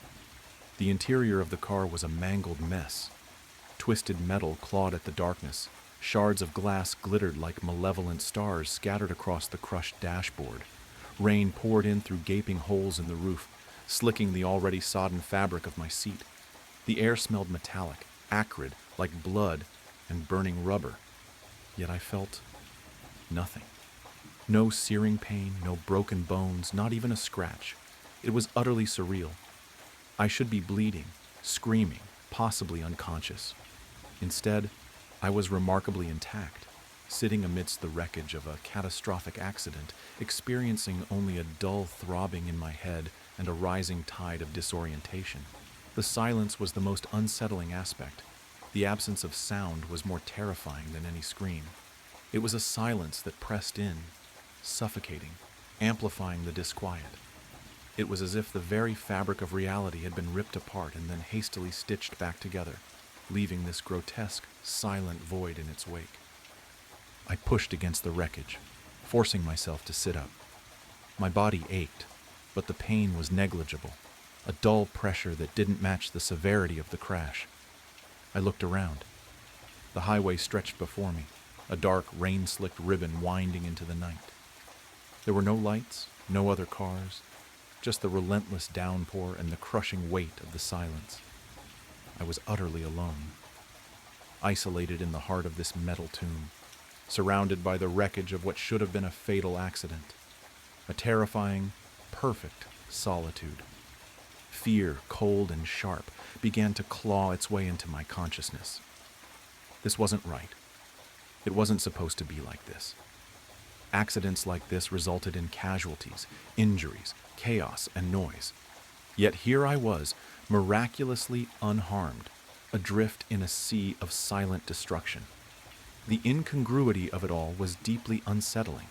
The dissonance between the catastrophic reality of the mangled car and my own unscathed body, a gaping chasm, that threatened to swallow me whole. A feeling of unreality, of profound wrongness, settled over me like a shroud. The rain continued to fall, washing over the wreckage, blurring the already indistinct shapes around me. I tried to focus on the details, to ground myself in the reality of the situation, but the silence persisted, a constant, ominous presence that heightened the sense of unreality. It was like a suffocating blanket, muffling everything, even my own thoughts. The world felt strangely muted, as if I were watching a scene unfold from behind a thick sheet of glass. Or perhaps I was already behind that glass, separated from the world by a silent, impenetrable barrier. I eventually managed to clamber out of the crushed vehicle, the metal groaning in protest under my touch. The rain continued its relentless assault, plastering my clothes to my body, soaking me to the bone. The ground beneath my feet was a mixture of mud and broken glass. Each step I took sent a shiver down my spine, a visceral reminder of the horrific event that should have left me shattered. Yet here I was, eerily intact. As I stumbled away from the wreckage, I caught a glimpse of myself in the reflection of a shattered car window. My face was pale, drawn, etched with the shock of the near-death experience. But there were no cuts, no bruises, no blood, not even a single scratch. My skin was flawlessly smooth, unblemished, a stark contrast to the brutal reality of the scene surrounding me. The realization slammed into me with the force of a physical blow. Something was deeply, horribly wrong. More than wrong. Impossible. This wasn't just an accident. It was something else. Something far more sinister. Something beyond comprehension. The implications hung in the air, heavy and suffocating, and my heart began to pound in my chest once more. This time not with the shock of the impact, but with a terrifying sense of impending doom. The silence remained, a constant, chilling companion, a stark testament to the unsettling and impossible nature of my survival. The rain continued to fall, a bleak and unforgiving curtain drawn over the unfolding horror. The rain had stopped, leaving behind a world washed clean, sterile almost, a stark contrast to the chaos I had just escaped. The silence, however, remained, a heavy, oppressive blanket stifling any lingering hope of normalcy. I ran a hand over my cheek, expecting the rough scrape of gravel against my skin, the sting of a fresh wound. My fingers encountered only smooth, flawless skin. The memory of the searing pain, the impact, the feeling of being crushed, all impossibly vivid, were juxtaposed against the cold, unblemished reality of my own body. Where were the abrasions, the cuts, the bruises that should have been decorating my skin like grotesque tattoos? There were none. My skin was flawless, an unsettling testament to something beyond explanation. Panic, raw and visceral, threatened to overwhelm me. I examined my arms, my legs, every inch of my body, searching for some physical sign, some evidence to confirm the horrific reality of the accident. But my skin remained strangely pristine, untouched by the carnage I had just survived. It was as if the accident had happened to someone else, a spectral twin, leaving me untouched, an anomaly, a ghost in my own life. The thought twisted in my gut, icy and sharp, a constant reminder of the impossible truth. The rational part of my brain screamed for an explanation. Maybe it was shock. Maybe the rain had washed away any superficial injuries. Maybe I was hallucinating. But the mangled wreckage of the car, the persistent silence, the chilling absence of any physical trauma, all these facts contradicted the possibility of hallucination. This wasn't a dream. This was an impossible reality, a nightmarish paradox that defied all logic. And the silence. Oh, the silence. It was the most terrifying aspect, a constant, chilling presence that amplified every unsettling detail. The rising sun cast a pale, weak light on the scene, revealing the full extent of the devastation. The car was a twisted, mangled mess, a monument to destruction. Yet I stood beside it, unscathed, a living paradox in a world that didn't seem to acknowledge my existence. It was like a cruel joke, a dark comedy played out in the silent aftermath of a catastrophic event. The impossible silence gnawed at my sanity, a constant reminder of my improbable survival. I stumbled towards the nearest road, hoping to find help, to have someone confirm the reality of my situation, or perhaps to help me understand its absurdity. The road was deserted, the emptiness mirrored by the desolate landscape. The world was mute, watching me with a silent, unnerving gaze. Hours have passed, and there was still nothing, or so I thought. As I walked towards town, I could have sworn that I was seeing someone following me, someone that was just always out of my eyes, even outside of my peripherals. "Show yourself!" I began yelling out, but it seems that maybe I jumped the gun. I continued on my long journey back home, still without passing a single soul. I finally made it back home, but things seemed wrong. I saw my wife, and she was crying. She was sitting down on the couch wiping tears as she was on the phone, and without a moment of hesitation she took off in a hurry. I could not figure out why, though, but there was no use following her on foot, so I just waited. I waited, and waited for hours, watching television and browsing the web until the door opened and my wife came in. But someone was behind her, wrapped up with bandages. I was staring until I finally realized who it was behind my wife. I was looking at me. I don't even know how this is possible, but seeing my own face made me feel lightheaded. A wave of nausea hit me so hard I had to grip the wall before my legs gave out. My vision blurred as I steadied myself, but my eyes stayed locked on the scene unfolding before me. My wife guided me, or whatever it was, into our bedroom, gently laying him down. She stayed by his side for a while, smoothing the sheets, brushing the hair from my forehead, whispering things only meant for me. Then she left. That's when he turned his head. For the first time since the accident, he looked directly at me. My breath hitched as I saw my own reflection in his darkening eyes.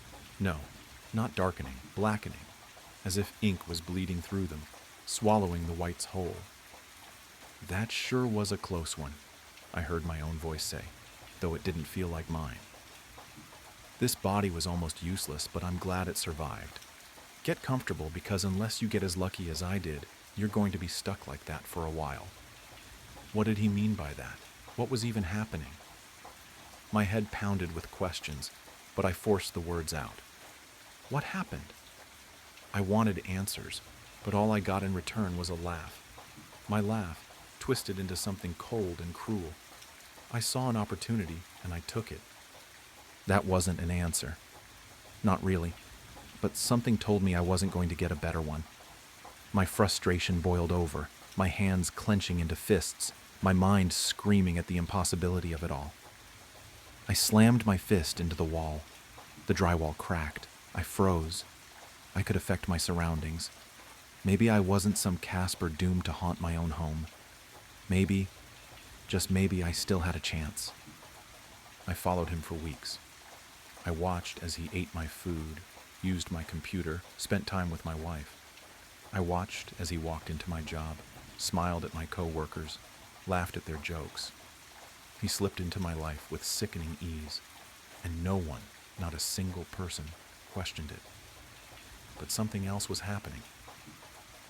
At first, it was just flickers at the edge of my vision, little blurs that vanished when I tried to focus on them. Then they became more defined. Shapes, figures, moving in the dark corners of rooms, just out of reach. I thought they were stalking me, but they weren't. They were stalking him, or rather, my body. They wanted what I wanted, what he wanted.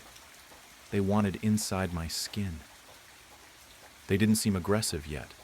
They reminded me of scavengers circling a dying animal, waiting for their moment to strike. But then I looked at my hands, the fingers, the arms. They weren't solid anymore. They were darkening, losing their form, the same inky black that filled his eyes creeping through me. I was turning into them. I didn't know how long I had, but I knew this. I was running out of time. If I didn't act now, I'd be lost forever. Just another shadow lurking at the edges, waiting for scraps. I would take my body back. The plan was simple. I knew my schedule. I knew his schedule. I also knew that while the normal world couldn't touch me, I could still affect it.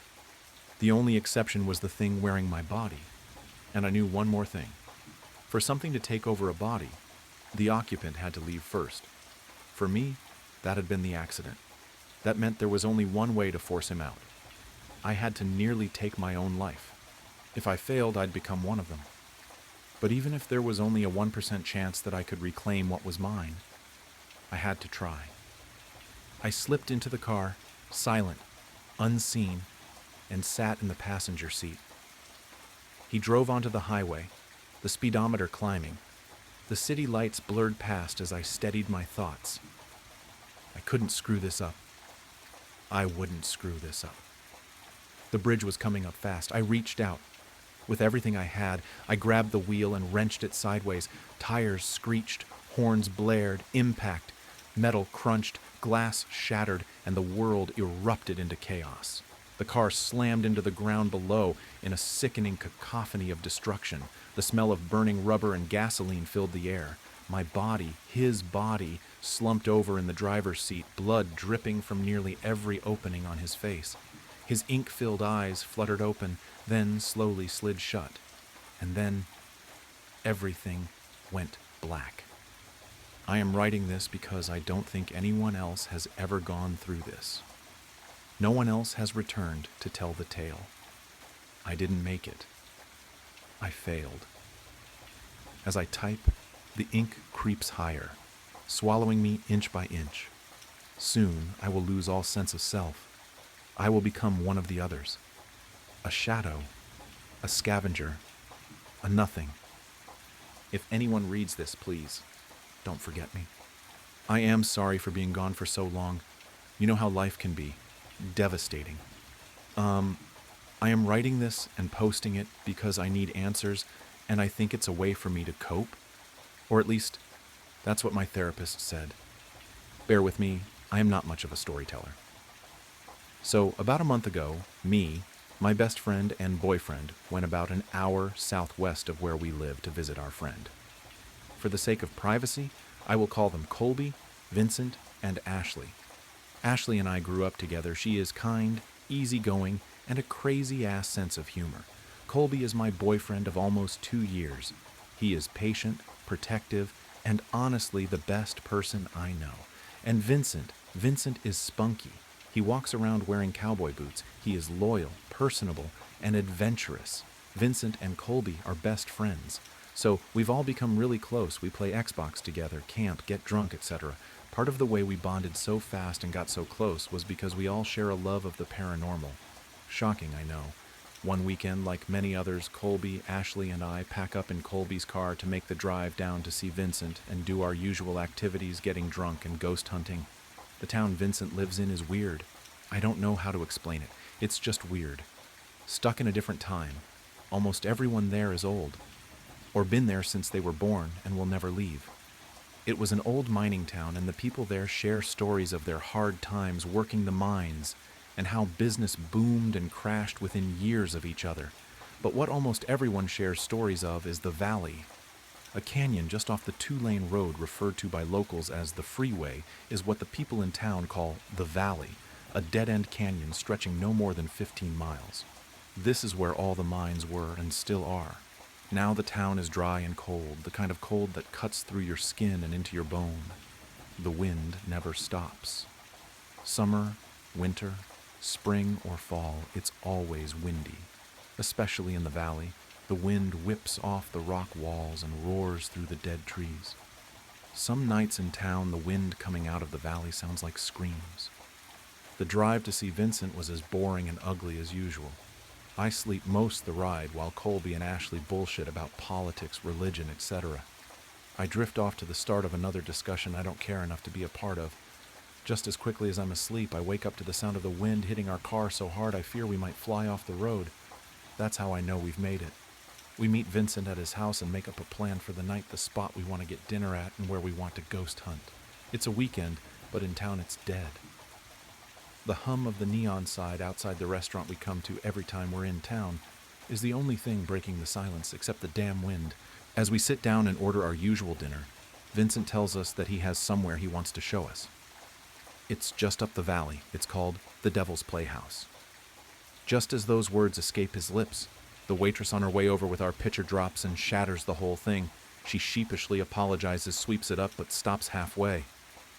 Did I hear you say the Devil's Playhouse? Sorry, it's just I am new into town and have heard the rumors of that place, did you know? Vincent shoots her a look that's quick to shut her up, and she leaves. I asked him what the stories were about this place. He leans in close to us and whispers, well, as you guys know, the valley, well, actually, the whole town was built for the mines. So when the miners settled here, some weird people came with them. He glances around to make sure nobody is listening and lowers his voice even more. Well, the people would take, like, horses, cows, even the miners' fucking pets, and take them up to their spot and slit their throats and fucked up shit like that. They said they did it for the devil. He clears his throat and leaned back. But that's just an old rumor, who knows what happened, but either way, the place is freaky. Ashley looks around at us in a deep voice and says, that's what I'm going to do to you guys if you don't Venmo me for dinner. I laugh and roll my eyes. We finish dinner, pack up in the car. Fuck, Colby says, feeling around in his pockets. I lost my zins. Can we stop at a gas station, please? Vincent pulls off into a gas station that consists of one pump and a small shop. We go inside and I'm browsing around when I see Ashley bump into a tall, lanky, awkward-looking man, knocking the items in his hand to the floor. Oh, I'm so sorry, she says. The man turns around with a big smile on his face and says, no worries, ma'am, and picks up his car keys and a pack of cigarettes up off the floor. I watch as he walks out to the parking lot, gets in his nice brand new truck and drives away. Ashley has moved on to the next aisle when I realize I'm staring. Vincent walks up next to me. You ready? I asked him who that man was, and he says, Lance Cornell. Dude's nice as hell. He lives at the mouth of the valley. Funny enough, he owns the beer. You know the place we had dinner at tonight? I smile, and we all walk out the gas station and load back up into the car. In the car, Colby's puts a hand on my thigh and rubs his finger against my jeans. Ashley whips her head around from the front and says, you know what I think I've heard of this place? Yeah, like some kids went missing hiking up here and were never seen from again. She narrows her eyes and looks right at me with a mincing glance. Hey, stop that! She's lying to you. Nobody's gone missing.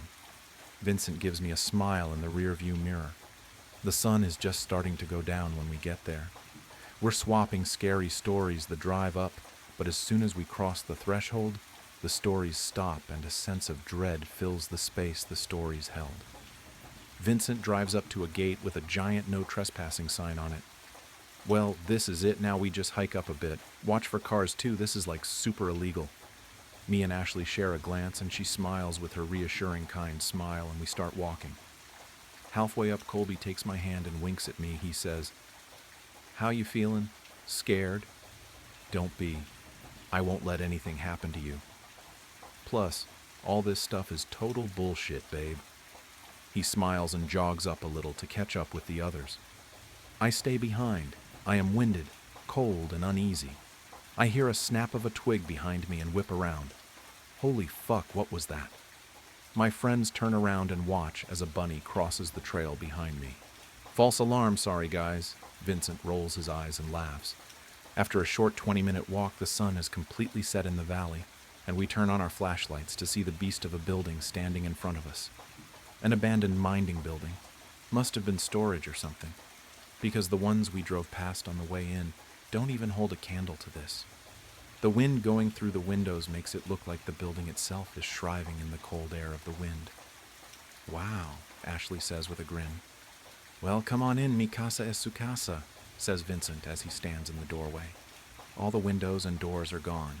There is a hole in the floor that looks like it leads somewhere, but however people were getting down there has been gone for quite some time. Dude, imagine there is just someone living down there, Ashley says, and nudges me with a smile. What the fuck? What an odd thing to say. Ashley and Colby are taking pictures on her digital camera she carries with her everywhere. The odd thing is the place has no graffiti. It's actually clean. No glass or anything, I say out loud. Yeah. Well, nobody ever comes up here because, well, the cops are bored in a town like this, Vincent said like he was reading my mind. All right, fuckers, I say we split up, Colby says. All right, gang, let's look for clues, Ashley copies in a teasing voice. My heart starts to race. The building is only one floor if you exclude the hole in the ground. Just stay on the main floor and keep your light on just in case. Vincent tells us we all nod and walk our separate ways. I begin to walk around the corner of the general area we're in. I am looking around, still amazed at the cleanliness of this place. No dust, no leaves, nothing. It's wild. I turn around to see Colby right there. Ah, he screams. I shove him away and smack his chest. Idiot. He leans in and tries to kiss me, and as I lean into him, I hear aloud, "What the hell?" Ashley sounds scared. We run over to find her looking at the ground with fear in her eyes. We pan our flashlights down to what she's looking at. A dead fucking rabbit. Fresh, bright red blood pouring out of the hole in its body where its head used to be. I look away and throw up in my mouth. Dude, what the fuck? Colby says. What the fuck is right? Ashley says, sounding scared. Let's leave, I want to leave. Please, this is fucked up. This shit is like real, like, what the fuck? We need to leave. It's the bunny from the trail. What are we waiting for? Ashley screams at us. I swallow my throw up and start walking to the door. The boys are standing there staring at it. As I walk away, I start to lose sight of them. It's so dark that I don't know how people would navigate without a source of light, and it's so quiet, almost peaceful. Wait a fucking minute, it's so quiet. What happened to the wind? My heart drops to my stomach, and a pit joins it. It's like we all notice it at the same time. The silence. Deafening. No rubbing of tree branches, no bugs, no hum of electricity, no sound of shoes on the floor, and most definitely no wind. Wow, Colby says. Can we go now? Asks Ashley. I pan my flashlight around to each of their faces. My heart is beating so loud, it's filling the silence. Chill, Vincent says. Don't freak yourself out, okay? It's probably nothing. Let's go. Okay, you're right, this was a mistake. He takes a step back, and as he does, I see a figure in the back hidden in the darkness take a step behind him. The figure smacks Vincent's phone out of his hands and onto the floor, silencing my heartbeat from my ears. Holy fuck! Wait, what? Vincent! Ashley screams. We all panic, getting closer to each other. Just then, the sound of footsteps on the floor running, no sprinting towards us. Colby yanks me out of the way, but he's not fast enough to grab Ashley, the figure running, picks her up in a single swoop, and I hear her cry out as his voice gets more and more distant. Ash, I start to say, as Colby covers my mouth with his hand. We back up into the darkness, moving as quickly and quietly as we can. Suddenly, the floor underneath my feet is gone, and we fall right into the hole in the floor. Slamming my head against the cold, damp cement floor, I knock myself unconscious. I wake up to the sound of sobs and screams. It's not dark anymore. The main room of the building is lit by candles burning and surrounding me, us in a circle. We're all tied up, bound by our hands and feet, sitting next to each other. 3 hooded figures stand far enough away. The candlelight isn't showing their face. What do you fucks want with us? Colby yells. You please let us go, begs Ashley. One of the men steps forward and into the candlelight. A bald man who looks to be 60 is carrying the head of the rabbit, the blood still dripping on the floor. He holds the head above each of us while muttering under his breath. The blood is dropping onto my face. Warm, wet, sticky, the metallic smell filling my nose. I gag and cry and shake and all the things. After they put the blood on Colby mine and Ashley's heads and faces, they stop at Vincent. One of the hooded figures step forward. A short, fat, hairy man in his 40s reaches out a hand towards Vincent. He mumbles something under his breath. Vincent, crying, looks at us and back at him and takes his hand. Tears streaming down his face, he says, I can't do this. Please don't make me do this, please. They're my friends, you assholes.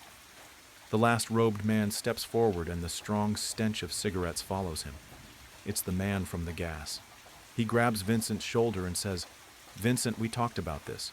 Think of your mother, your sister. Do it for them. I promised you something, and I would never break a promise. Vincent wipes away the tears and backs up into the darkness. "Vincent!" Colby screams. "What are you doing to him? What are you doing to us?" Tears are gushing out of my eyes as I see the fear on Colby's face. Before Colby can say another word, his throat is slit and blood is spewing out all over his clothes. He looks at me. His eyes widen with fear and his body slumps over. "To appease," they all say in unison. Just then, Vincent returns with container of lighter fluid. He drops it to the floor as he falls to his knees. A blood-curdling scream escapes his lips. "No! I told you not him. You told me you wouldn't hurt him. Please don't." He is shaking and crying and holding Colby's limp body, his blood soaking onto Vincent's clothes. Cornell says something under his breath, and the other two drag Vincent away while he is kicking and screaming. Suddenly, the screaming stops. I am shaking. My heart is shattered. I'm so shocked I almost forget Ashley is next to me until I hear a whimper and see her bloody and shivering, a piss stain showing on her pants. The two men return, one of them picking up the gasoline while the other picks up matches.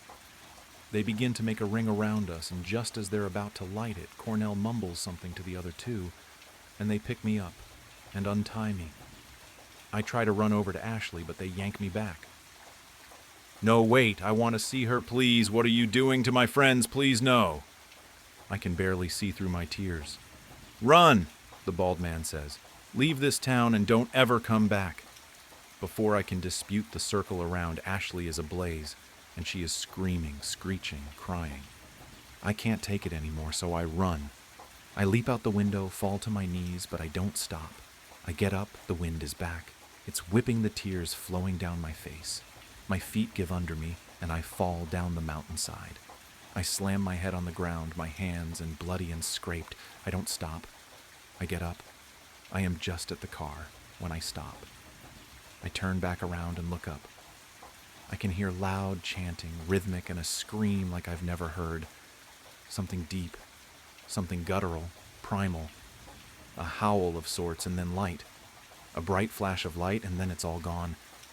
And suddenly I can smell cigarettes. I get into Vincent's car. The thing is old. It barely stars, but it does, thank God. I sit there for a second, looking up at the building, and then I scream. I slam my hands on the horn. I cry, and I cry, and I cry. I slam on the gas and don't stop until I'm out of the valley, out of the town, until I'm back in my town. I show up at my local police station covered in blood. I tell them everything, and they write it down and speed away. Sirens on, backup arriving, the whole 9 yards. They don't find anything but a circle of dust and ash on the ground. The police told the parents what happened, and I've been questioned multiple times, although my story never changed. They've held 3 funerals, but I didn't attend Vincent's. I couldn't and will never enter that town again. I didn't attend anyone's, so now I'm here, alone, haunted by the memories of that terrible night, in a fuck ton of therapy, on the news, in pain and suffering. I just don't understand why they didn't kill me. I wish they would have ended it all and killed me. Please kill me. Nobody believes me, but I know what happened. It all happened in that fucking valley.